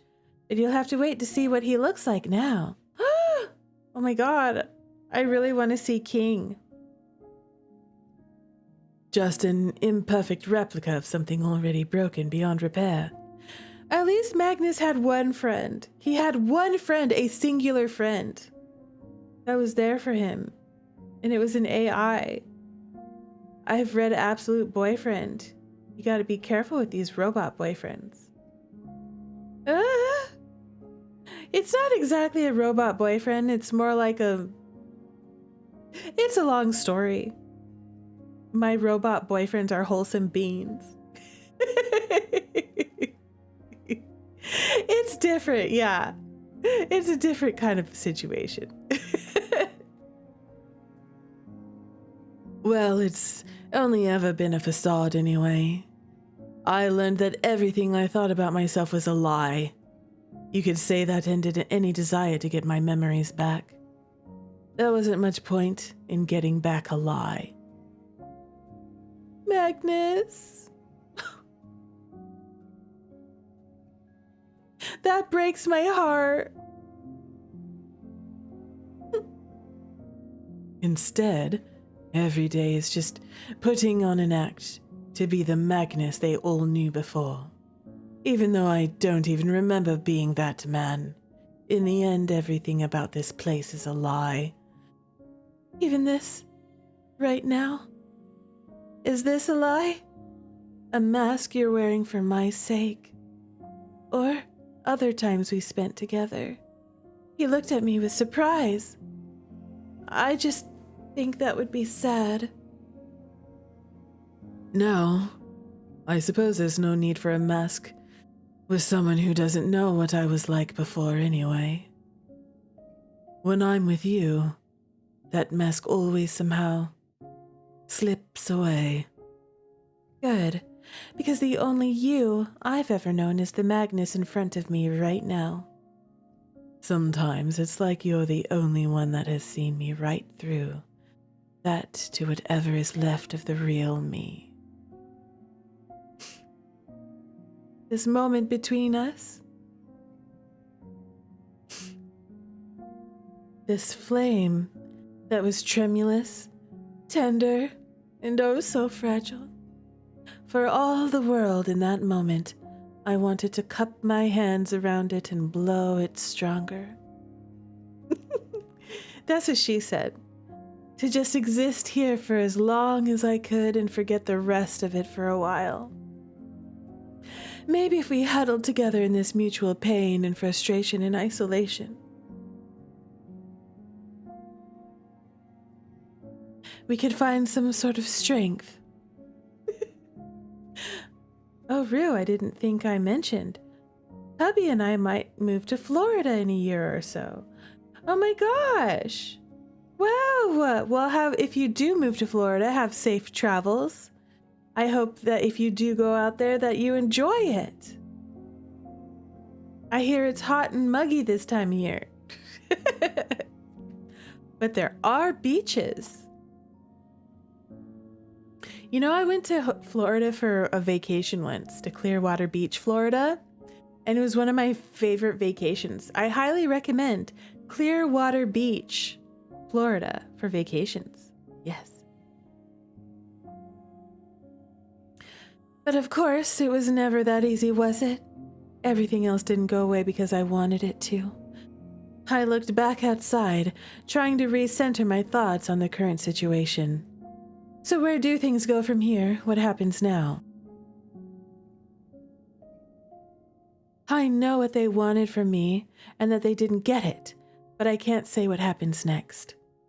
I'm certain they're trying to figure that out to handle this. They didn't anticipate your thwarting them, and you're not as alone as they might hope.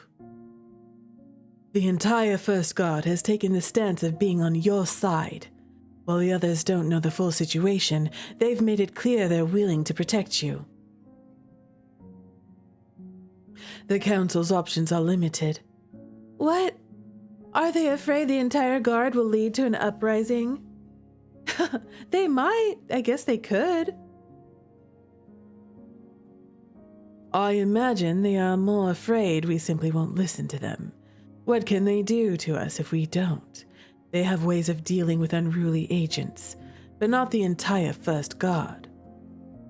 At least for now, I expect they'll pretend nothing at all happened, a sort of uneasy truce, for at least a while.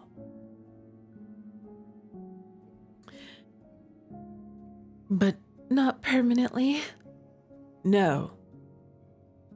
We have to find a way to address the core problem, don't we? If everything you said is true, the core problem is King and whatever uncertain future has the Moirai worried. At best, we can address the secondary problem of thinking it's okay to go to such lengths. Yes.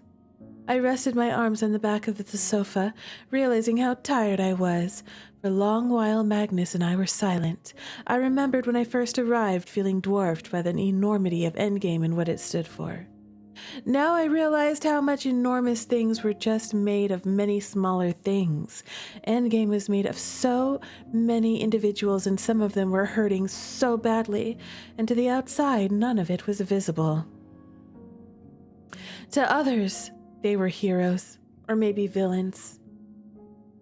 But they weren't either, just normal people, kind or unkind, good, bad, flawed.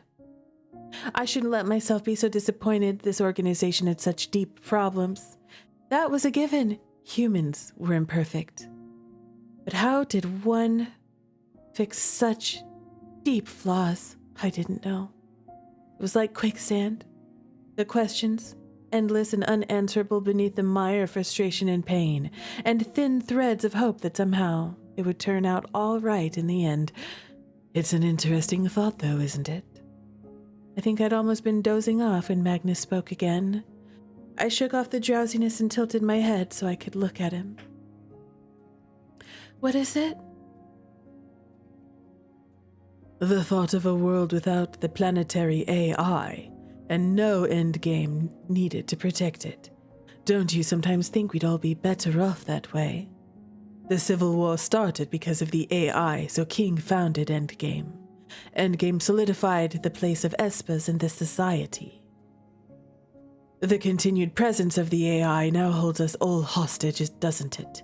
A sleeping god hiding in the wastes. Even without the AI, Espers would exist. Society would still need a way to figure out their place. I suspect people would still want to regulate Espers in some fashion. Perhaps that's true, but regulating Espers differs from treating them like game pieces that must be placed just so to keep the entire world from falling into chaos. Maybe, but it's difficult to change hundreds of years of structure and purpose. Once a system is in place, it's difficult to shake it up or change it.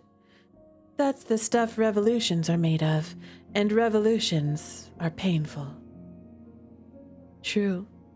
It's a shame it has to be that way. I agree. Perhaps we should just run away then, avoiding it all. Yes, let's elope. That would be nice.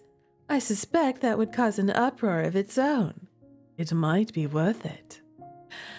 I can only imagine how my mom would feel to find out I ran off with Endgame's king. I like this idea. Obviously, she'd be pleased. Obviously, she'd be pleased you made off with such an excellent catch. She probably would be. Magnus stood again. Before I could ask where he was going, he pulled a throw from the other end of the sofa and draped it over me. You are tired, and this has been a lot to take in. I should let you rest. Here? You may recall the state of your bedroom. I don't remember how bad it was. Well, if you set off the building's defense system, again, you did that. Well, you set off the building's defense system, again. Oh. Jambi would be pleased. We'll have to have a repair team. We'll have to have a repair team in, or else assign you a new place.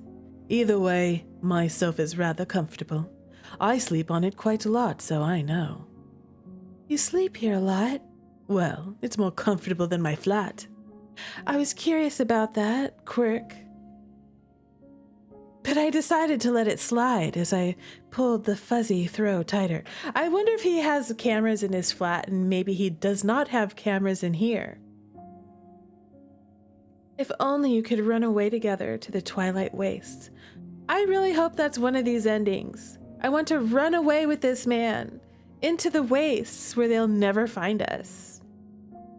So we can canoodle together every single day. And thank you for redeeming Treat a Pup. We're going to do that in just a moment. Yes, Penny. He cleaned up while I lay there thinking I wouldn't sleep after so many painful revelations. But I underestimated how tired I still was. For the second time since my arrival, I fell asleep, curled up on the sofa in Magnus's office. Chapter 9, Kindled Flame. Now is the perfect time for Treat a Pup and for chit-chatting before we continue with our story. Puppies, does you want a treat? The Twilight Wastes have some of your favorite background art. I'm excited to see that. Oh yes, I do need water. The court has some of other favorites.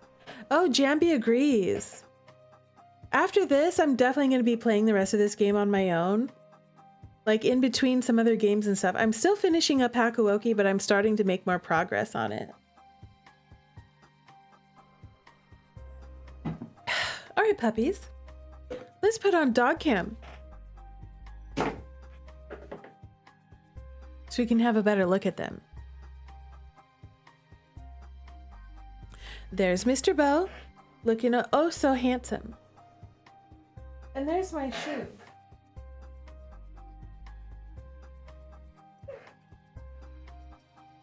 Okay, buddy.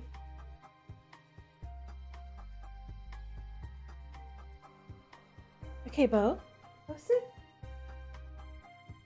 Good. Bo, shake. Good shake. Good boy. At least he doesn't chew on them, but he does like to sleep on my shoes sometimes and drool in them. And I don't like it when he drools in them. Imagine putting your flip-flop on and it's slimy and gross.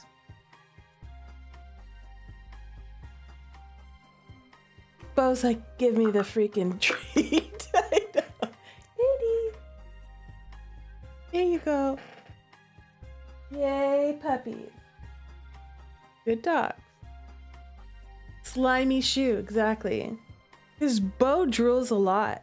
Sometimes even on stream, when I have a snack in my hand, he'll start drooling. And you can sometimes see the drool like dripping out of his mouth. That's how gross this dog is. He's very slobbery. Got lots of slobber. You know what Bo thinks? I'm all like, ew, gross. You know, Bo is like, what's a little slobber? What's a little slobber between friends?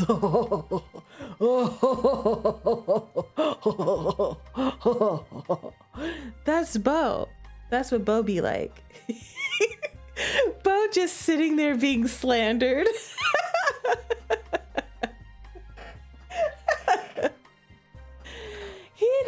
like, as long as he's getting yummy things, that's all he cares about. Bo tolerates slander for treats. Yes, he does. He's being a good boy. He being a good boy. Yeah. Hey, Bo, say woo. That's not woo. Wrong command. Bo, woo. Woo. Woo. Good boy. I don't know why he thinks he has to jump up for that. Hey, Bo, bravo. Good boy. See, he does a really good bow. See, I for a while, I had him doing like actual howling. I could get him to actually like truly howl for a while. But I stopped reinforcing it every day. And now he won't really do it. He's the quiet one. Penny, on the other hand, will bark upon at the drop of a hat. She will bark. Hey, Bo! Oh, woo! Woo! Woo! Woo! Bo, woo! Bo, say woo! Woo! Oh! Oh! Woo! That was a good one. That was a better one. But he used to give the cutest of woos. He really would give the best ah woos. They were like, oh, that's what he sounded like. Oh, that side eye he gave you. Like, what the fuck do you want from me? I know.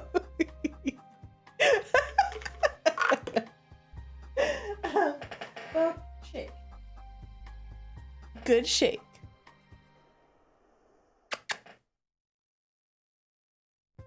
And Penny is getting treats too. You just can't see her. She's getting free treats because she's under the desk.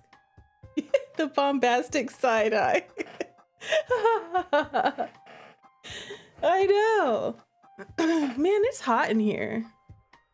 It's been a hot summer, y'all. A hot summer. I'm definitely looking forward to when it finally cools down, which will be September. Late September, really October. It's still pretty hot in September around here. I have no idea how jealous Sylvie is. Oh, thank you for redeeming Make Penny Bark. Hey, Penny, speak. Penny, speak. Good girl, Penny, speak. Good girl, Penny. That was a good one. Here you go, honey. Oh, every time I say the T word, Sylvie meows. The T word. Exactly, Midnight. It's getting hot in here, so hot, so take off all your clothes. I am getting so hot, I'm gonna take my clothes off. You know what I used to say back then? I used to go, I am getting so hot, I'm gonna take my nose off. It's getting hot in here, so go take off your nose. I am getting so hot, I'm gonna take my nose off. I used to sing that along. It's good, right? You know? It made sense to me in middle school. It's fine.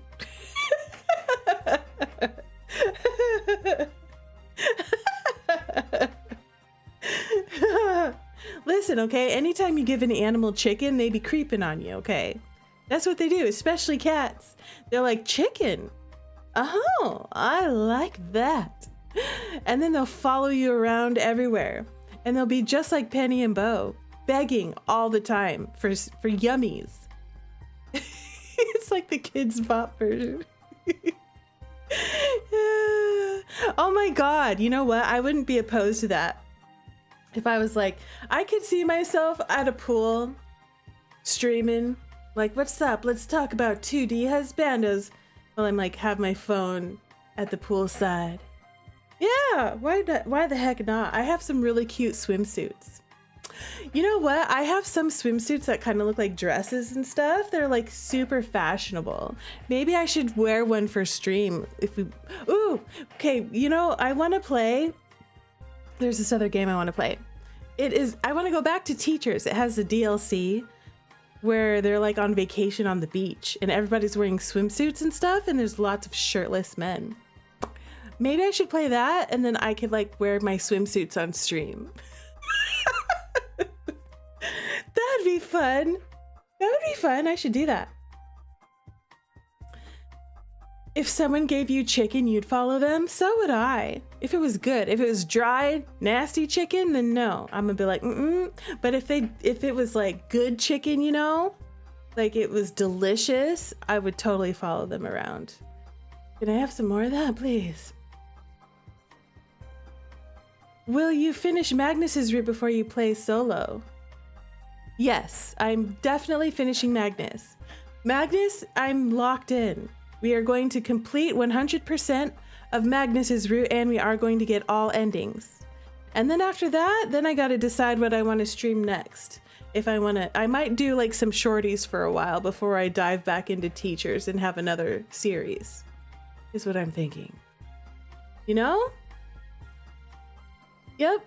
Look at him. Isn't he cute?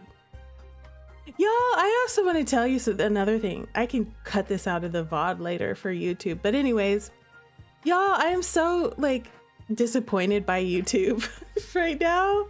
I guess it's not that big of a deal, but so I'm busting my tail because I'm a small channel, okay? It's hard to grow out on there anywhere. I mean, it's impossible to grow on Twitch, but at least I'm monetized here on Twitch, you know? But on YouTube today, or like as of midnight or something, they changed their monetization policy. So there's 2 tiers of monetization. The second one is where you get ad dollars. And it used to be where you could get, if you had 4,000 watch hours and 1,000 subscribers, then you could qualify for monetization on YouTube ads. But now they've just announced that as of February 2027, this coming February, at minimum you have to have 8,000 public watch hours. 8,000. I'm at about 3,000 right now, and I have almost 500. I'm like 570 something. Hey there, Lila. Welcome, you stunner. You hope I become famous. Thank you. It will help me if I become famous. Maybe I could monetize on YouTube. You know, it would just help me to do more of what I love. And honestly, like a lot of people are saying they're going to stop streaming on or stop making YouTube content if they're small and they're not monetized already, because they don't feel like they'll ever reach it. But for me, I'm going to keep doing this because when I think about it, as disappointed as I am about that, eventually one day I'll get there, you know, if I just believe in myself hard enough and if I keep hustling, you know, if I keep hustling and keep showing up as much as I can, one day I'll get there, one day. But also the reason why I'm doing this is not for the money, as though a little bit of, you know, and I wouldn't get a lot of money anyways. It'd probably be like $100 a year or something. I don't know. But you know, that kind of stuff just helps with like groceries and helps you keep doing what you love doing, you know? But the real reason why I'm doing this is because I love doing it. I love creating the content. I love streaming and hanging out with y'all after work. I love visual novels. I love voice acting them. I love reading these stories. You know, I love hanging out with y'all. This is like fun for me. This is enjoyable for me. This is my playtime, you know? And I love the way that I feel when I create content and I post a new video. If I edited something, you know, I feel really proud of myself. Your laugh is very beautiful. You have a unique positive energy. Oh, thank you. You're so sweet. Oh my God, I love you, stunners. But so the reasons why I'm here and why I'm doing all of this, even though I'm small potatoes, that's okay. Because guess what? The potatoes that are here are the great potatoes, the greatest of the potatoes, okay? The greatest of all the potatoes, your stunner potatoes. And this is just fun. We're having a good time. And yeah, I just honestly too, there was a time where I was feeling kind of like sad in life, you know? I was sad. Exactly, you're Yukon Golds. Yes, you are, Stucky. I was so sad in life for a while. Like, life is hard, you know? And then this kind of became like a nice outlet for me to express myself, you know? Welcome to I Just Told the Truth.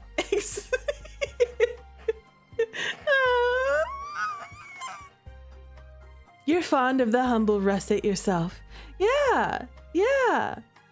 You know, I like potatoes, okay? I like sweet potatoes. I like gold potatoes. I like russet potatoes. I'm gonna eat. If you're gonna offer me potatoes, I'm gonna eat them. Okay? But y'all are the best. Fingerlings are good. Yeah, Milky, good one. Fingerling potatoes. So as disappointed as I was to hear that YouTube news today, I was like, ugh, that just means for me, it's just gonna take longer to get there. But you know what? If I keep showing up and keep grinding, but as long as I enjoy the grind, that's what's the most important. Okay. If I ever am not having a good time, if I'm not having fun, then it wouldn't be worth it. I'd be like all those other people that were like, I'm quitting, I'm done with this, you know? I'd be like them. But I'm not gonna quit because I'm enjoying this. And money was not the reason I did this in the first place. The other thing I really like to do is use my little tiny platform to help spread knowledge and awareness of visual novels, especially romance games, because that's my niche. But one thing that's unique about romance games is generally, especially like otome games, which is one of my bread and butters, is otome games are made with women in mind. And that's a rare thing, you know? And I feel honored that I can participate as a content creator in a niche that is geared towards women. Now, I don't want to say necessarily made for women, because I don't want to be exclusionary, because I believe that anyone can play otome games. They're for everyone. But I do think it's a wonderful thing that creators have women in mind when they create these games, these romance games. And, you know, games that are based on building relationships and, you know, all kinds of different relationships, but romantic ones in general for my channel. I just think that's really special and unique, and I want to support that, and I want the genre to thrive. I want the genre to continue on forever and ever and ever. And by streaming these games, I'm helping build awareness, you know, and cannibalism, exactly. Esh says, I think when 90% of the game industry is geared towards a single demographic, we all know which one, yes.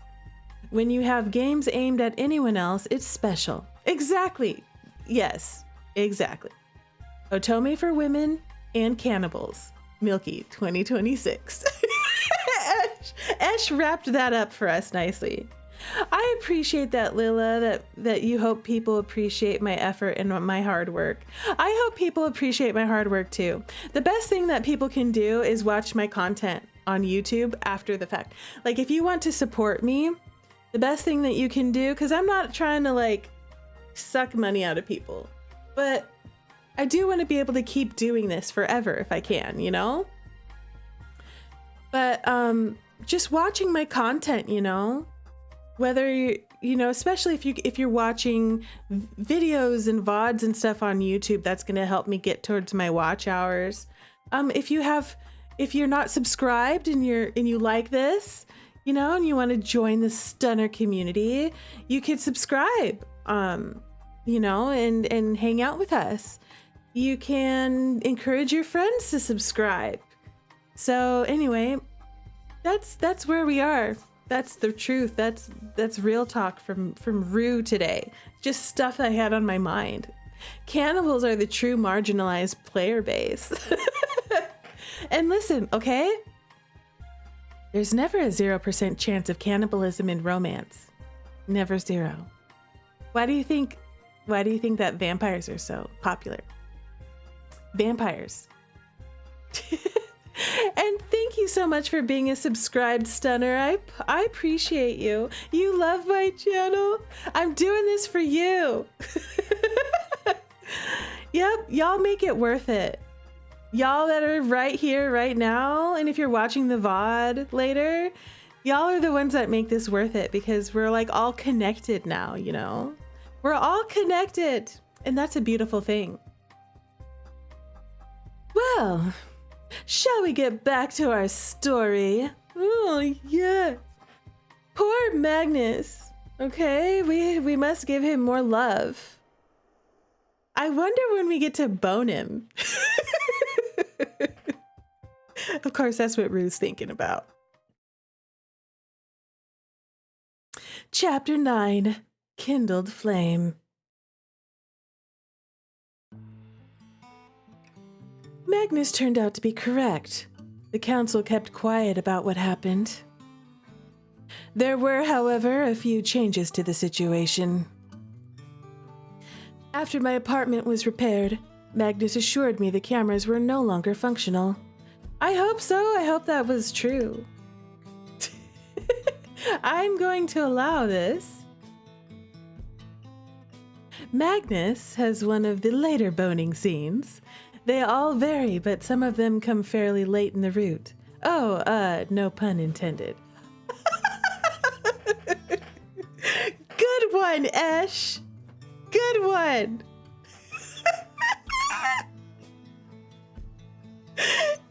It wasn't intended. Yes, it was. Come on. We're owning it. Own it. We're owning that one.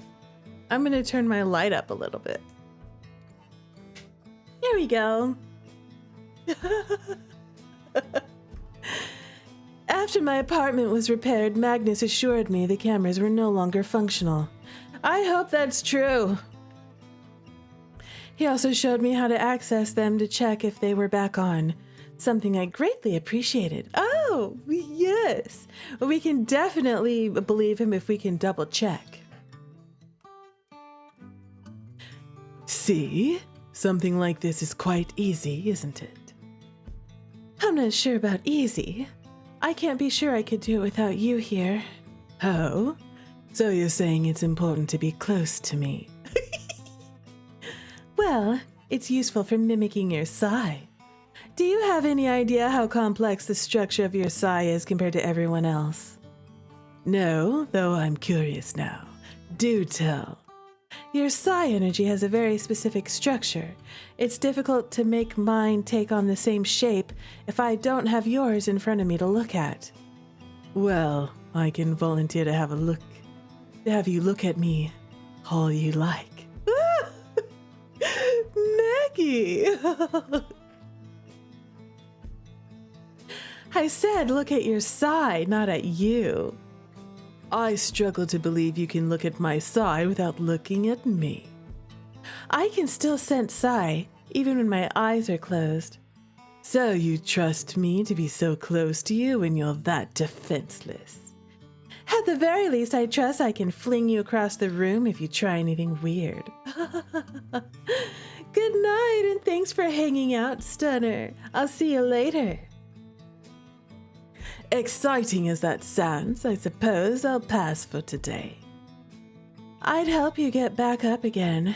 Yes, you always seem to do that, don't you? The brief lesson had given me what I needed to keep an eye out for surveillance, plus flirting. Yep. But he had come by several more times to make sure I had the hang of it. That was the excuse anyway. I wasn't sure that was his only reason. No, I was certain it wasn't. Not that I minded. Anyway, my system access was also restored. The council did not okay that one. Magnus made an executive decision to go against their wishes. And of course, my house arrest was over. Finally, we're no longer in house arrest. As expected, my guard was sticking closer to me than ever, and I was paying more attention than ever to my surroundings. I was getting used to keeping my sphere expanded. Van also showed me a neat little trick that involved Well, I suppose it was like implementing a series of instructions for my psi, then letting it operate on its own, almost like a computer program left to run without a person operating it. It was a trick, she said, they used when they were on extended missions out of the tower and had to sleep somewhere dangerous. Rather than leaving someone to keep watch, they would set up a sort of perimeter with their psi. If they detected ill intent crossing the threshold, the psi would almost sound an alarm and wake them up. That was going to be a work in progress. I couldn't learn everything all at once, but Van said she'd also help monitor my place at night. Ari as well. Which somewhat negated turning the cameras off. But I suppose it was different when it was your bodyguard spying on you for your protection. Not that the council had made any moves at all. They had been eerily quiet, all things considered. I had chosen to not stay holed up in my room. It was my instinct, but even the others pointed out that hiding wouldn't do me any good. Showing strength was important, they felt. Or at the very least, showing I didn't intend to back down or hide. You have been silent for quite some time, Rue. I'm sorry. I'm not being much of a conversationalist today. On the contrary, I can't be called much of a conversationalist most days either. However, I was only observing you seem quieter than usual, that's all. Just thinking. I heard from my parents again today. They asked how training is going. They want me to tell them more about things here. I struggle to define what my time here is like.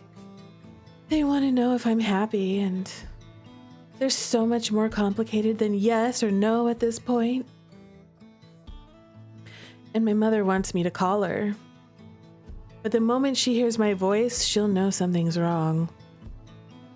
And the moment I hear hers, I'll probably cry.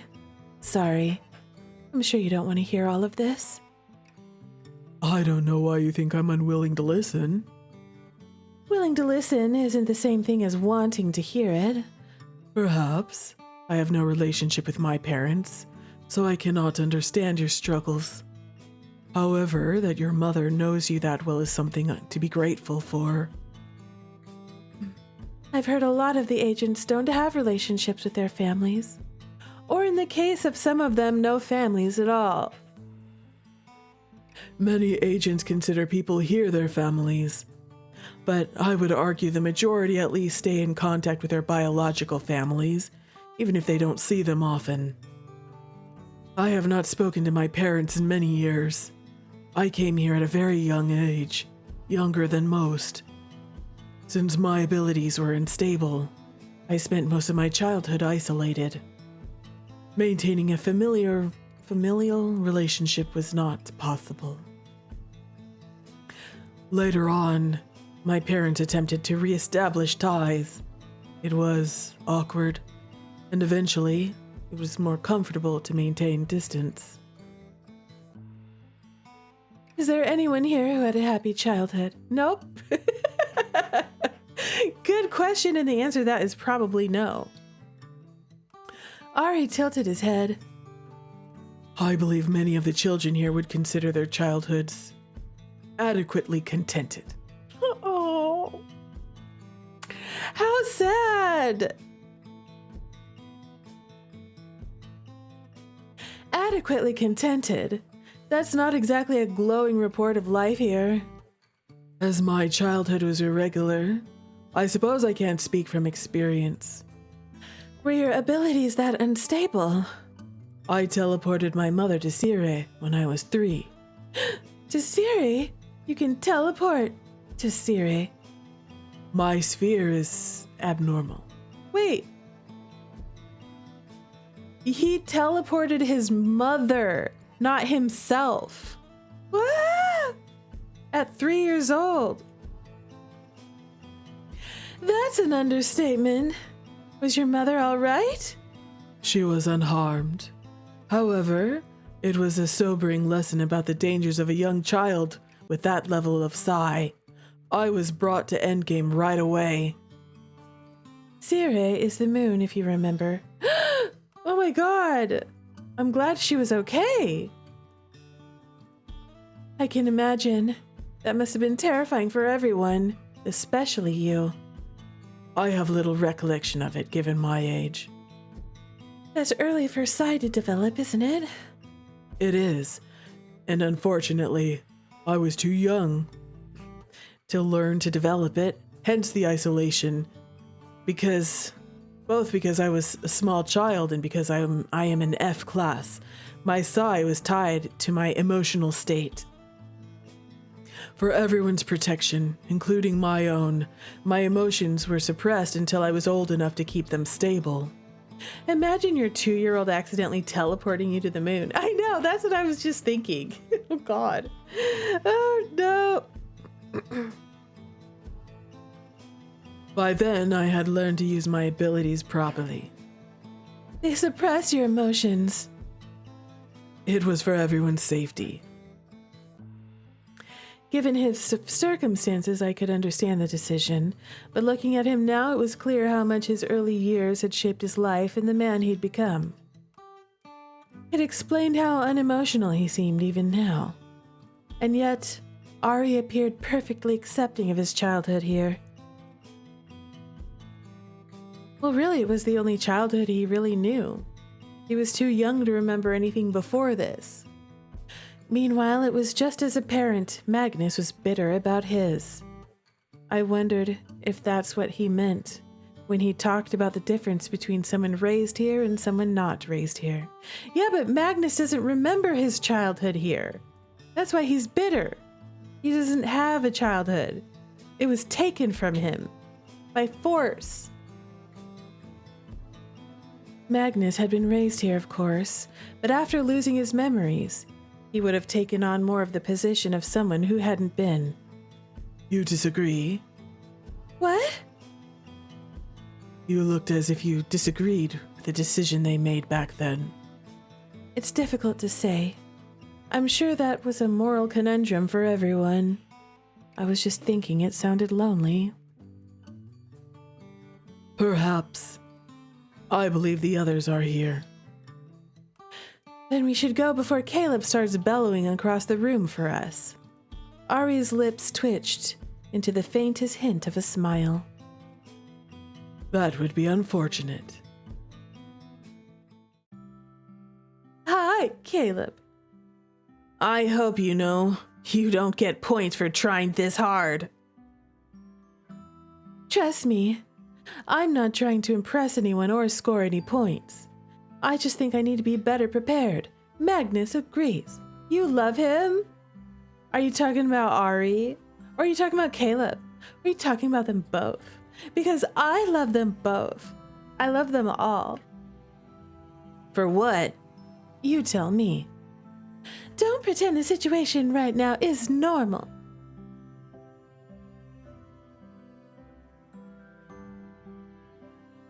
Okay, so see these prosthetics, see the silver fingers and the silver arm? So we learned earlier from Magnus that when there was the whole situation with the other queen, in the moment when Magnus, right before he lost his memories, they were taken from him by Lethe. In all of that shenanigans, I believe that is how and when she lost her limbs, and these are prosthetics. Am I correct, Esh? Have we seen Caleb's tattoo? I have not. I would like to. Let me ask you a question. Where is his tattoo? Okay, Van was caught in the explosion. That's what happened to Van. So that's what this was. I was wondering about this, and now I know. Hi, Joy. Welcome, Stunner. You're doing chores. Well, I hope you're thoroughly entertained while you're doing chores. Yes. Oh, he has a blackout sleeve on one arm. This arm, I'm guessing, is my guess. But I have not seen it yet. I don't think.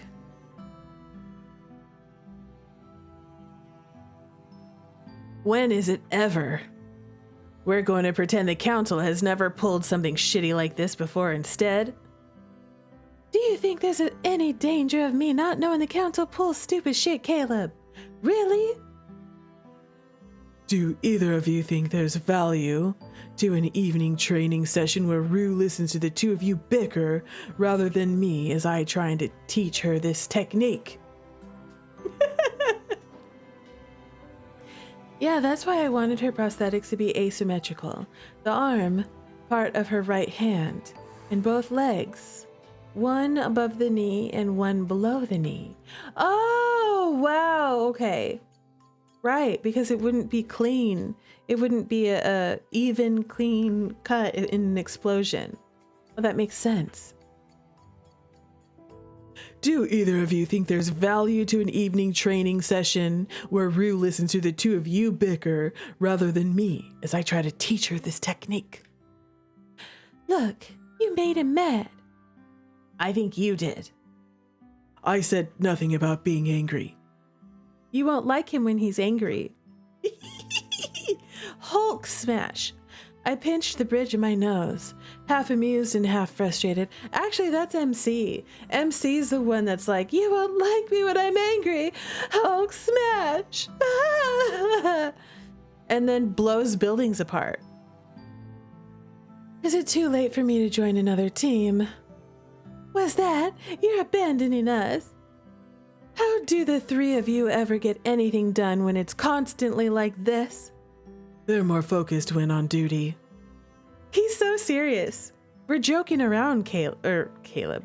Ari, listen, we're joking around. We're having fun. Chill out. He's so square. He doesn't get it when we're teasing. It just goes straight over his head. Ari. Oh, you're saying we're the problem? Certainly. I've been working in earnest with Rue all this time. The two of you are the ones arguing. Hey, why don't we give Rue a glimpse of what happens when a knight and a rook go head to head? It's concerning how frequently you turn to a challenge of physical combat. Well, if you're afraid I'll wipe the floor with you here, I can always just wipe the floor with you at Volatant tomorrow. Caleb, we're trying to focus. I tuned them out and went back to focusing on what Ari had been telling me about the teleportation. We had discussed the basics before we were really working on my practical skills with it now. And it wasn't the same at all. I'd already done it before, but at that time I had been running on instinct. Ari was keen to teach me. I was keen to learn. But more than that, Magnus was now pushing hard for me to learn to do it on command, instead of just focusing on learning the principles behind it. If the council tried anything again, the most effective way to defend myself was to vacate the immediate area. I might be a queen rank, but I still had very little training on offensive techniques. Getting away from a would-be assailant made more sense. And I hadn't said it. But if the worst scenario happened, and I needed to make an escape from this place altogether, well, being able to teleport safely seemed pretty useful. Closing my eyes, I blocked the others out, and expanded my sphere the way Ari showed me.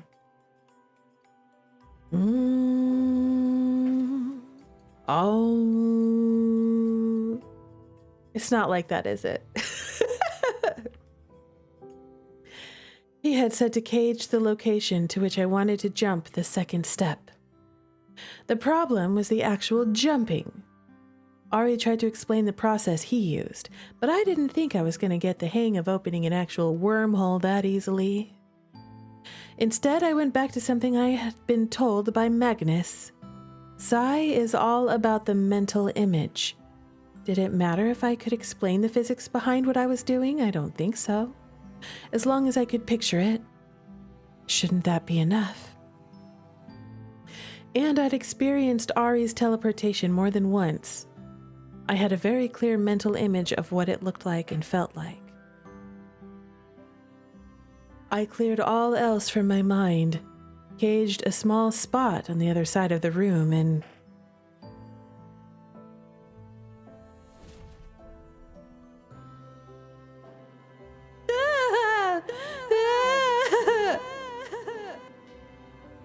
Seconds later, I was stumbling face first into the wall because I overshot my target by about half a meter.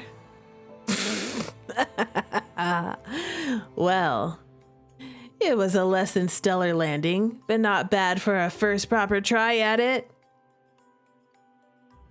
Though I would have appreciated some warning. You were otherwise occupied. I rubbed my nose, turning to look at them both. It seems your target cage was loose, unless you intended to launch yourself into the wall. No, I did not. Yeah, that was an accident. Ari abandoned his position near Caleb, appearing next to me in a flash. It's not uncommon to loosen your sight on the target as you focus on shifting to the new location.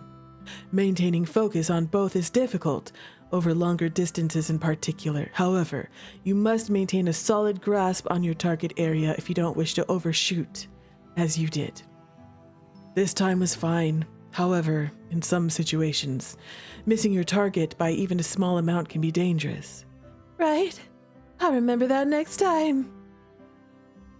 However, it's an improvement, given that 10 minutes ago you couldn't perform a jump at all. What did you change about your strategy? Well, I visioned it, you know. I saw it in my mind's eye. That's what I did. Hari!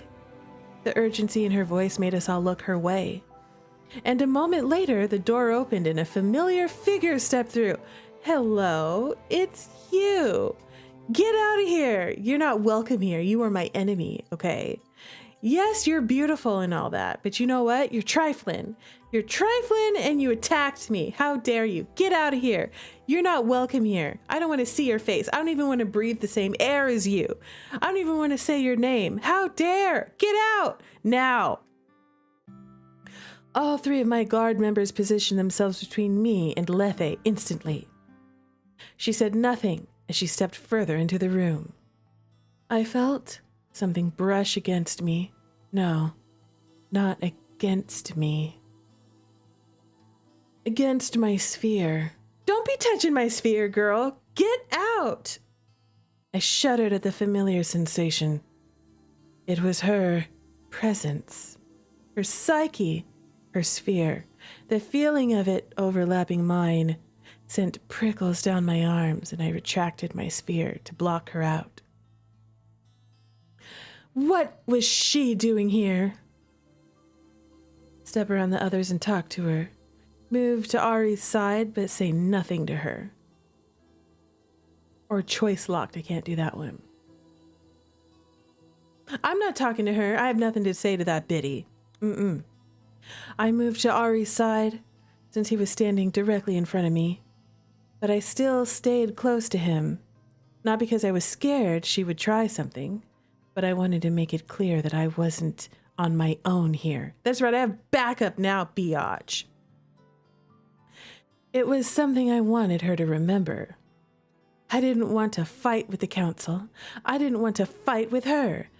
But if they were going to pick a fight, I wasn't the only one to worry about. That was the message I wanted to send. Exactly! I have backup! I have friends, and they're pretty damn strong.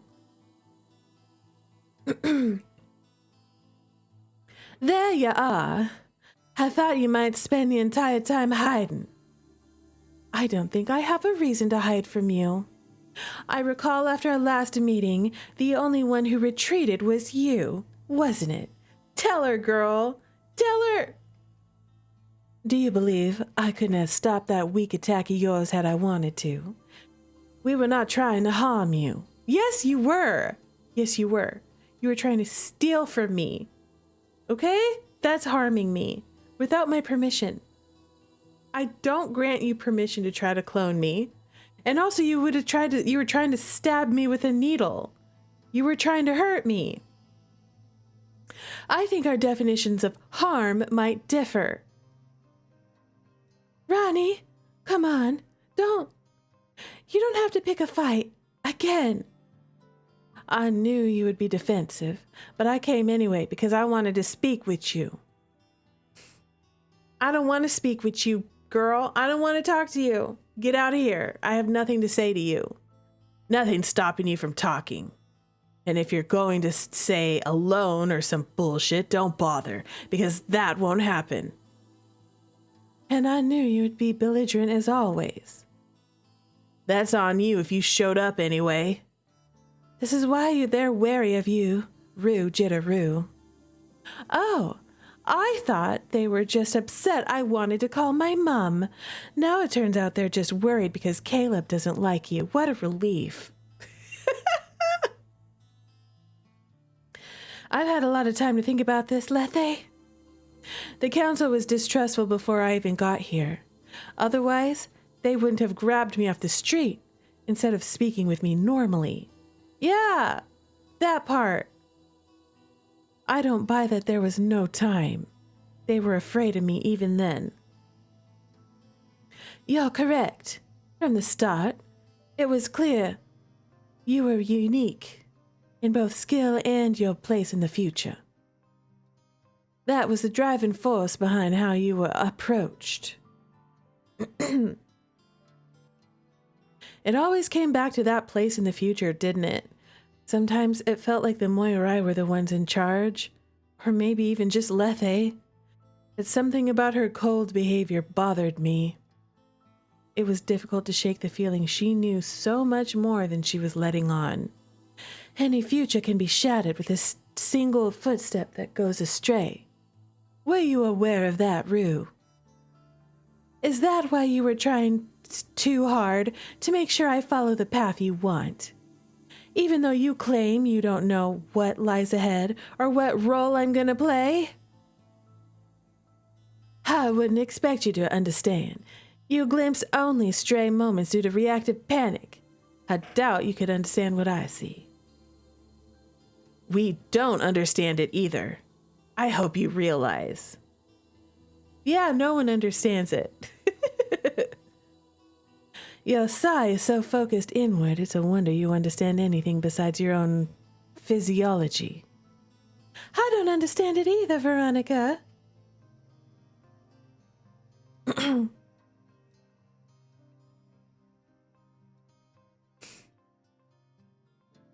Veronica? Veronica? Is that Lethe's other name? Who's Veronica?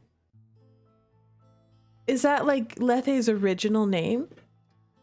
Is Lethe... Veronica is Lethe's real name. Oh! Lethe is her code name!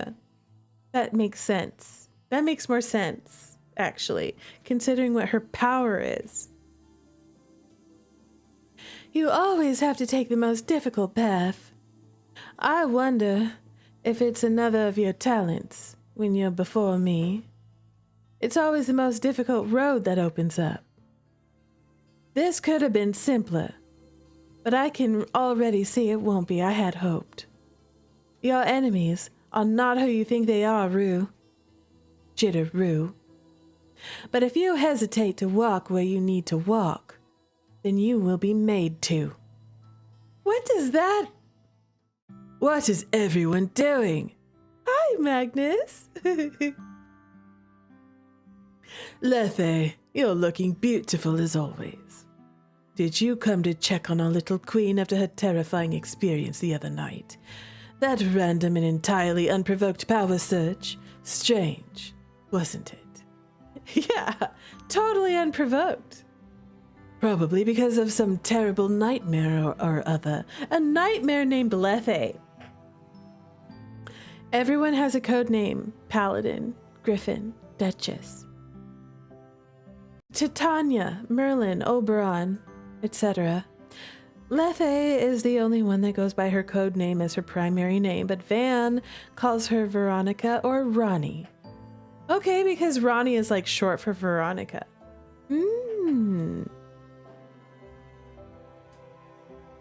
He swept past her without another look while giving the rest of us a pleasant smile. Training so late in the evening? How studious of you. And look, your entire team is here to help. How lovely we're all getting along so well these days. Thank you for stepping in, Magnus. She needs to leave. Tell her to go away. Your timing is terrible as always. His tone was angry, but there was something akin to relief on his face as Lethe retreated without another word. I stared after her, wondering what she'd come here for. What was that? You okay, Rue? Yeah, no problem. I shrugged helplessly. So, what were you all busy, little bees, working on? Do you have to be so condescending every time you open your damn mouth? Yes. I love him. We were working on teleportation. Indeed. And this is now our second interruption. Oh, I'm interrupting. I'll just move to the side and watch. I'm quite curious about this process.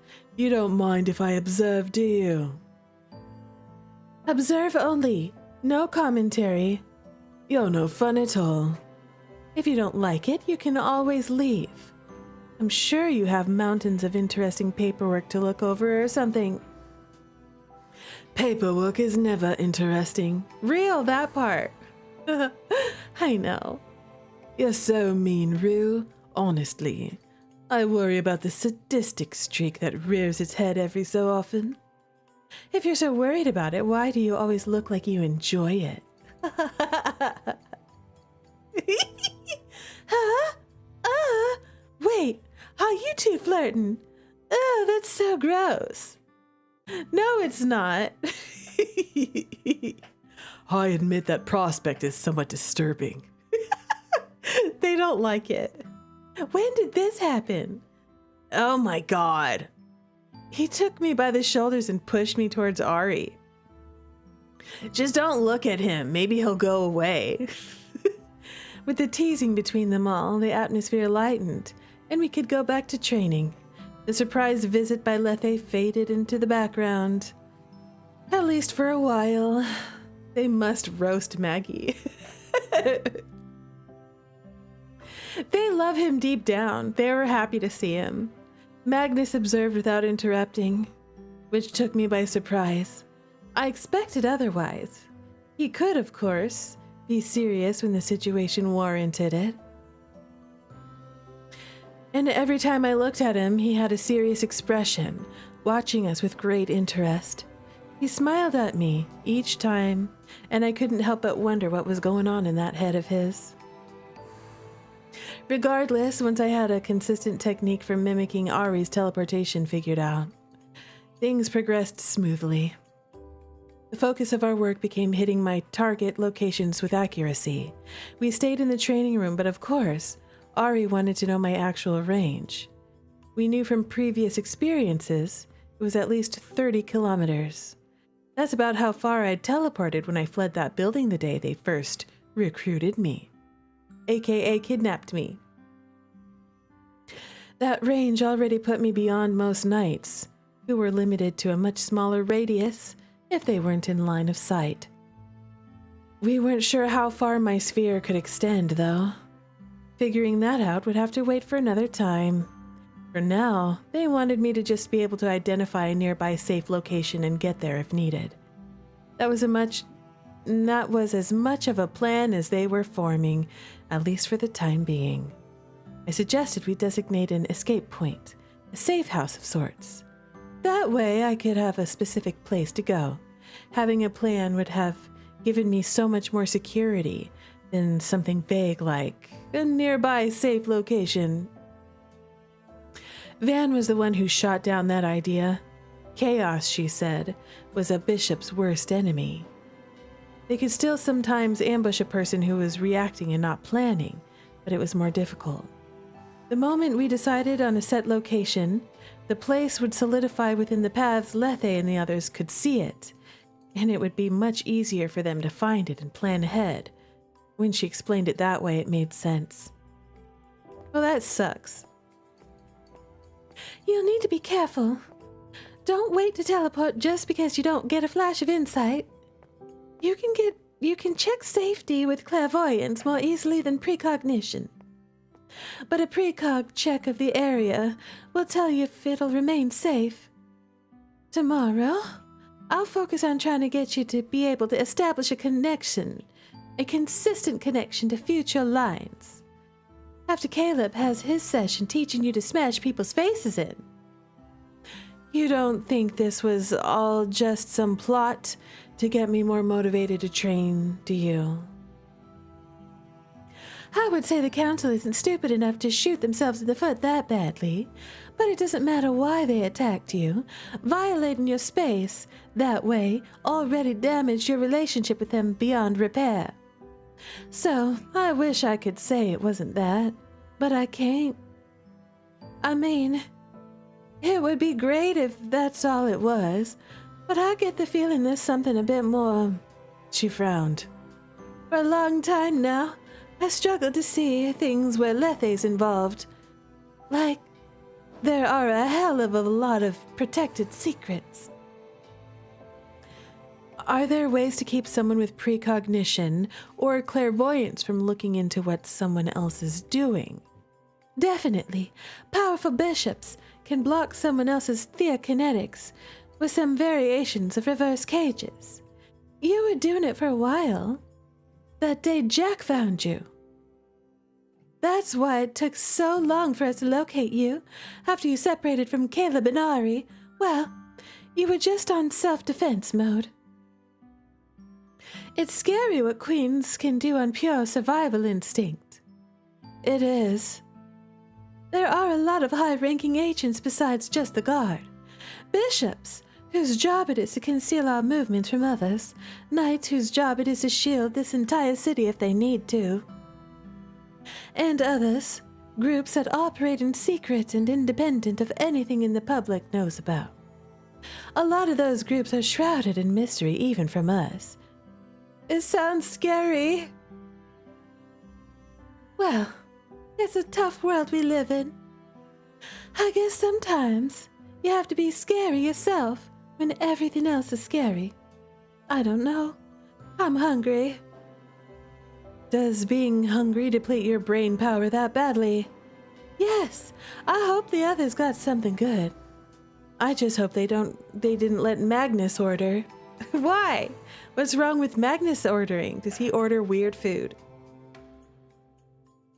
There's no way anyone would let him get away with that. I'm trying to remember what kind of snack he snuck into the kitchen for.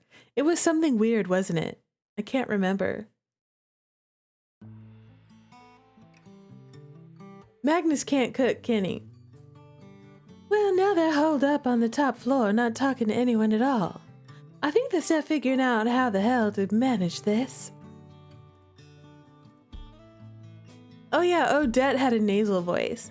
Oh, I'm still surprised they haven't done anything else so far. Lethe did show her face during our training session earlier. We can't say for sure she was there on order from the council. I picked up my food. Takeaway, courtesy of Caleb and Mara, as I listened to the others discuss the current situation. She doesn't do much unless they tell her to. But I think it would be dangerous to assume she won't move on her own if she sees fit. There may be 3 Moirai, but don't forget she's the primary force behind them, and the strongest one. Even now, I don't think she tells them everything she sees. Mara put an arm around Van, drawing her close, a comforting half-hug. Van snuggled against her gratefully. Wait! Odette? That's Odette on the left. Mara is here. We just don't see her on the screen. It must be difficult being pitted against her sister like this. Yeah, that would suck. We've known for a while the council has been problematic, like the leadership of any big organization. Pretty hard to keep corruption out forever. It's a pity that I have to agree with Kale, but... What the hell does that mean, you? Magnus placed a hand on Caleb's mouth as he continued. How rude, Magnus! It's very much against human nature to be motivated by the greater good for longer than is convenient. True. Caleb, that hurts. Caleb bit you, didn't he? I laughed, watching Magnus try to twist his hand from Caleb's grasp now that Caleb was politely trying to crush it. Sounds like the council needs to go through some reforms. They've had unchecked control of this place for far too long. How do you reform someone with unchecked control if they don't wish to be reformed? You overthrow them, or find someone who can work to reform it from the inside, I suppose. We're gonna stage a coup! Are we seriously gonna do that? Are we gonna stage a coup? The repercussions of overthrowing the council would be problematic. The moment espers take over, this becomes an organization of unrestrained espers where the strongest vie for control. Right now, we have a precious equilibrium that exists only because the strongest continue to uphold it. Well, maybe some things you can keep and some things you can ditch. In other words, you're saying the group in this office can completely take over this organization but don't, for the sake of maintaining equilibrium. You could always give a list of demands and an ultimatum. The problem with that is that if we give them time, they'll muster enough of a force to fight back. We're not the only strong espers in Endgame. That made it sound like we were talking about a civil war within the organization. One faction against another. Maybe that is what we're talking about. We do understand the council does not always work in the best interest of espers, but for the entire entity of Endgame. They serve the organization itself, not the people out there or in here. Well, historically, that's how things go. Organizations become big enough that there has to be a shift to maintaining the organization, and the original vision fades. I don't think Endgame's current model is sustainable. Someday, someone will stand up to the council, violently. I don't want that to be me. But if they come after me again, it won't end well. I've been aware for a while that with the fairy phenomenon, there would need to be a change in how Endgame works, a better solution to deal with esper problems in society. Rue's case has shown the major flaws in forcing powerful espers to join us at later stages in life, something that is going to become more prevalent. And a ruling body that serves the organization rather than the people in it.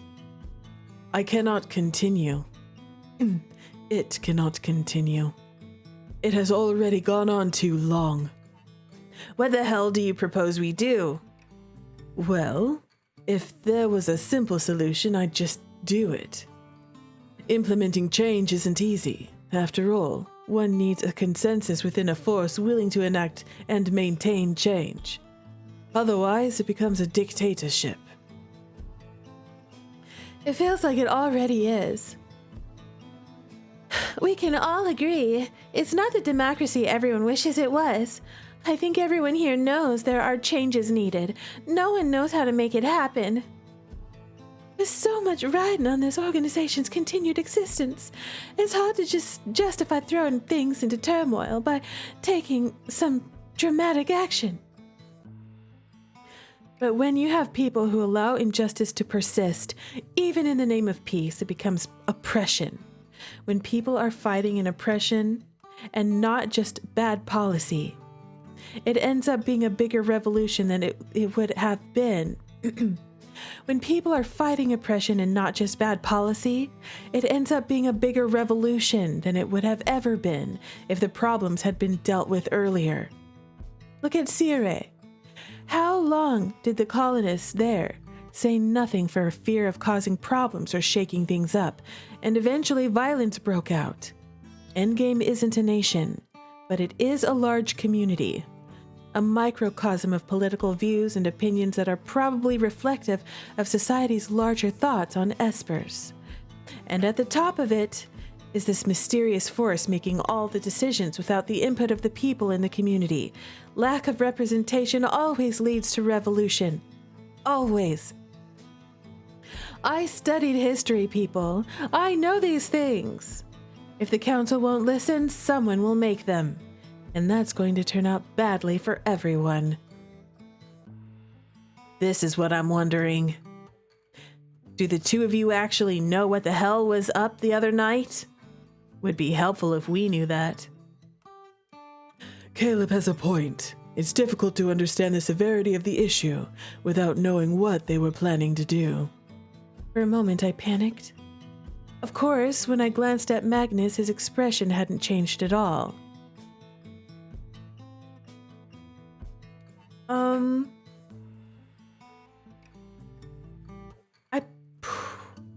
If I tell them the truth, that means I have to tell them about the clones. I don't think that's my secret to tell. That's not my secret to tell. If Magnus wants to tell more about that, I'll let him. He's the one that's a clone. Poor Magnus. It's... And besides, I don't know everything. It's not a total lie. Tell him you don't know. There was no way I could tell them the truth, though. I had already thought about this hundreds of times. Setting aside the fact that whatever remaining faith they had in this organization would be shaken to the core, the big problem was that it would reveal a lot about Magnus. Things he'd never revealed to them before. Things that also weren't mine to reveal. Exactly. It's not mine to reveal. It's not my business to tell them that. I had to respect that. Was there any good that would come from telling them the truth right now? They would need to hear it at some point. But I couldn't blurt it out without giving it more thought. It shouldn't be a spur-of-the-moment reveal. They didn't exactly share their motives. Though I guess I didn't ask either. That might have been an awkward conversation given the situation. But still, it's weird. We haven't asked a lot of questions about it, but if they were planning to take you somewhere, there would have been no need for Lethe. Probably could have sent the Furies for something like that. Furies? I perked at the mention of another group I hadn't heard about. Oh, it's Mara. Covert ops. We all do undercover work because they're the ones who, well, sneak in and take you away in secret if they need to. Well, it's so reassuring to know there's a group like that in Endgame. But if they sent the Furies to you that night, you wouldn't be here right now, I guarantee that. So the question remains, who were they and what did they want? I realized the one he was looking at wasn't me, but Magnus. And he is actually, look, he is looking at Magnus. If you keep staring at me like that, I'm going to get the wrong idea, Caleb. Knock it off. I'm not interested in your trying to provoke me. I just want to know what you know. And I want you to tell us what you're planning. Planning? I have no idea what you mean. We're planning to run away together. We're going to elope into the desert and leave all of you here. Caleb swirled the drink in his glass, a dark frown on his face. You're such a goddamn liar. You always have been, even before. He trailed off. Anyway, I don't give a shit. But don't drag Rue into it. Whatever you're trying to use the situation to accomplish, just leave her the hell out of it. It would be nice if others hadn't already dragged her in, wouldn't it? Silence fell on the room. I wasn't sure if it was because he hadn't denied he was planning something, or because it was a rare moment of Magnus seeming honest for a change. The conversation shifted after that. Mood dampened through, though no one else brought it up again. Everything aside, we were still focusing on the current semi-crisis, training plans and getting me to a point the council could feel they could move against me.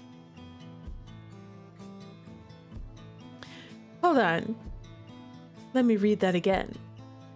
Everything aside, we were still focusing on the current semi-crisis, training plans and getting me to a point the council wouldn't feel they could move against me. If that was possible, either way, it felt like putting a plaster on a wound that was too deep. It's my side of the chessboard against theirs. We need to get them into a checkmate. Though I didn't know what else could be done as things were, eventually the others left and I offered to stay to help Magnus clean up. It was another long day. He flopped onto the sofa next to me, stretching his legs out and setting his heels on the table in front of us.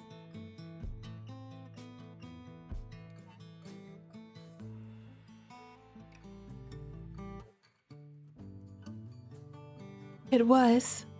I suppose you probably wonder why I won't tell them. I was surprised he was going back to that topic now, though I guess it was fine now that we were done. We're alone. I sighed softly and drew my knees to my chest. I think I can understand it. Can you? I don't know if your thoughts are the same as mine, but I imagine they're similar, at least in part. I worry about the position I'll put them in if they know, or the position I'll put them in if I have to do something drastic, or what will happen if they ultimately don't support a decision I make. Not that I'm planning anything drastic. Besides, I'm sure a secret like yours is difficult to tell others.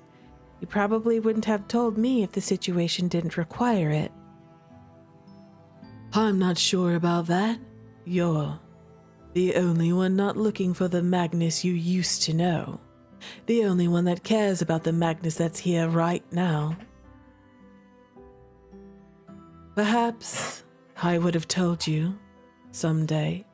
This is the moment you think it is? Yes! Yes! I doubt that.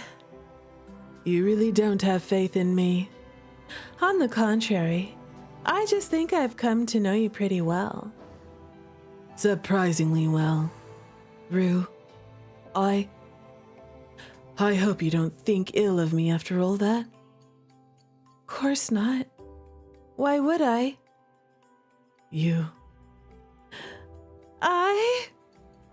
It happened so suddenly.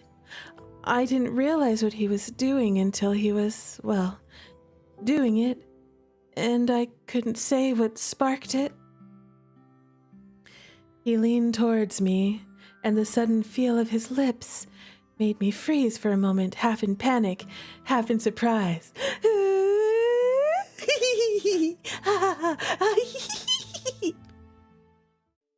But I didn't pull away. One of his hands strayed to the back of my head as the kiss intensified. Yes, kissy, kissy. His mouth was insistent, but not overwhelming. It was strange to be kissing him, without even time to think about what was happening. But my hands found their way to his chest, and I leaned into him anyway. Magnus pulled away for an instant. Look at this beautiful CG. Ooh, you had enough points to trigger the full romance version of the kiss. Good job. Go me. Good for me. Wait, so there's different versions of the kiss scene depending on how many romance points you have? Oh boy, I'm so lucky. Magnus pulled away for an instant. Our eyes met, and I tried to think about what to say. But without warning, Magnus pulled his glasses off and was pulling me closer again. It's so hot when they rip off their glasses to make out with you. Oh, you don't get the CG if your score is too low. Oh, yes. We're perfect for each other. My sense of attitude and his attitude and my attitude. Perfect choices aligned together.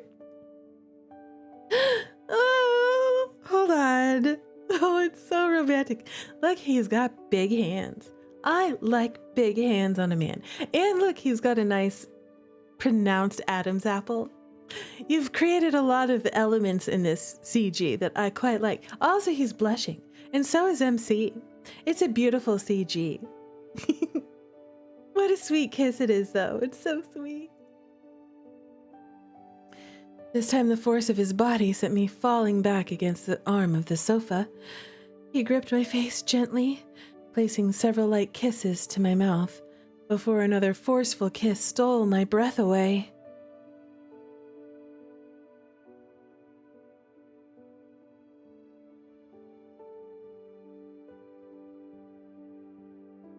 Magnus captured one of my hands in his, and in the process dropped the glasses. Somewhere in the back of my mind, I thought I had to catch them, or one of us would end up stepping on them later. That attempt was what caused us to separate again. Look at how blushy he is. It's the most blushy I've ever seen him. He's so cute and red. Oh.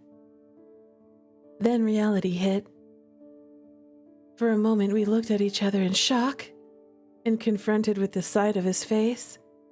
My own went hot. Magnus pulled away in a rush and sat staring straight ahead, eyes wide. He was breathing hard, his hand against his mouth, as if he just realized what he'd done. I let a shaky breath as well. Glasses temporarily forgotten.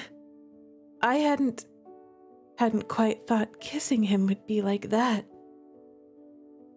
Magnus stood without warning.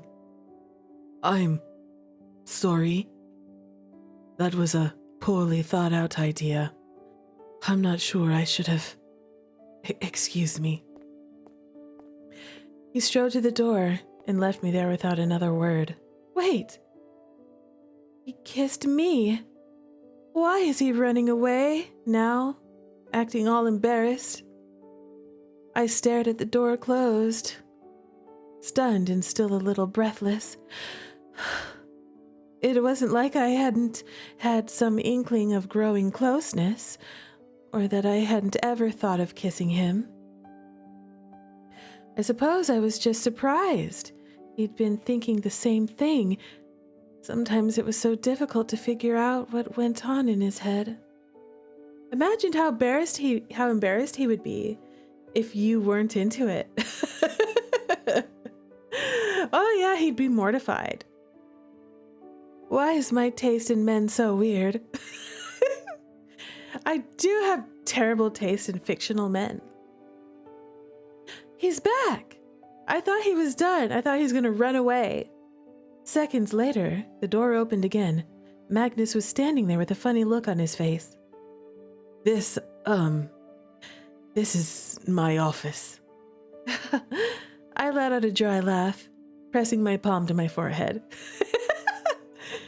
He's like, I have nowhere to go. He just needed a moment. I love how he just awkwardly came back just now. Seriously, this man, I swear. Yes, I know that, Magnus. Ah, right. He shuffled back in, and I bent to retrieve the glasses, setting them on the table. He realized when he got out into the hall, wait, there's nowhere else for me to go now. Right, Esh? I think I'll go. It's pretty late, and everyone wants another early start. Of course. They can be relentless when they want to be. I smirked at him as I passed him on my way to the door. So can you. I leaned up and pressed a light kiss to the corner of his mouth, laughing at the way he went red to the tips of his ears this time. Good night, Magnus. Yes. He pulled me back to him for a quick hug. Yes, good night. I decided to leave it there for the time being. I had the feeling that kiss surprised him as much as it did me. Our relationship had been growing steadily closer. It was a good to learn he was feeling the same thing. For now, I thought it would be best to just let things develop how they developed without rushing it. I touched 2 fingers to my lips. Considering all the frustrating things happening these days, it was nice for something pleasant to happen. I just had to make sure I didn't let it distract me. Though I had a feeling Magnus might make that more difficult than I expected. He usually did. Chapter 10! They've come a long way since Magnus was knocking her tangerines on the ground. I know. Oh. Y'all, we have romance. Romance! We're desperately in love with each other. I'm glad that I have the romance points, y'all. Makes me really happy. I love him. He's so cute. He's adorable. And I love how much he loves MC, you know? She's the only one he really trusts. She's the only one that he's really close to. I think it makes their relationship more special now that I know that their background, what he's gone through. And in a way, they're similar in some ways. They have some similarities to them that other characters don't exactly have, that don't quite share. They're both lonely. They're both isolated.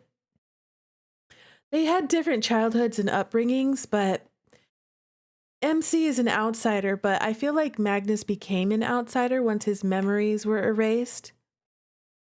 And when they treated him the way that they did, you know? I can see why he feels the way he feels about this society and this organization. I can understand why he wants to run away with us. We should just elope and be in love together in the desert, somewhere where they'll never find us ever again. Yeah, screw everyone else. I love them together. Magnus, so far, y'all. I know he's supposed to be a red flag, but I love him, okay? I love him. Anyway, that's going to be enough for today, because we have more for Wednesday. We're going to save it. That was a really perfect spot to... That was a perfect spot to end it on. We got to end it on a romantic kiss. Perfect. I love it. Hello, everyone. Thank you so much for hanging out with me tonight. I hope you had fun. I know I sure did. Oh, Magnus, he's so wonderful. I have to echo what I put in my title for today's stream. We should elope. We should elope. That's exactly what we should do. We should be happily ever after. I know, right? The dogs are totally knocked out, both of them. You can see Penny. Penny is camouflage right now, but you can see her tail end. And Mr. Bo, both of them knocked out cold. Here's what we're going to do next time. On Wednesday, we will continue playing Gilded Shadows. I almost said Changeling. Oops. Gilded Shadows. Ooh. And now that we're desperately in love with each other, it'll probably be, I've been doing about 2 chapters per stream, 2 or 3. So we'll probably get to chapter 12 next time. And then if there is indeed 14 chapters, we'll be finishing it on Friday. Sounds about right. So if you're into this as much as I am and you want to find out what happens, come back on Wednesday and Friday. Because guess what, Stunners? We're going to complete the entire route for Magnus. And after we get whatever ending we end up getting, we're going to go back, we're going to skip through, and we're going to see all of the other endings that I did not get. I don't know how many endings there are, but I want to see them. So we're going for 100% completion of Magnus's route. That's the goal. Well, that's all for my announcements for now. Yeah. Yes. Penny Manners. On camera of all things. Penny! Hey. Okay. You're not a cat. She's like, fine, let me walk over here and lick myself here. Yeah. Dogs. Okay, anyways, time to say our goodbyes. If you're on the YouTube, I hope you have a beautiful evening. If you're on the Twitch side, we're going to raid somebody and spread the love. And if you're new here, hi, I'm Rue Jitterrue, and I'm your diva for romance games, dating sims, otome games. I'm unreasonably obsessed with them. And I love to brain rot over them and discuss these games and rank and roast husbandos. If that sounds like fun to you, consider giving me a like, a subscribe, and a follow. And we'll see you next time. Did you fart, Bo? Is that why you're sniffing yourself? He did, didn't he? It's about to come my direction. I'm gonna die. It's time to end this stream so I can get out of here. Dogs are farting.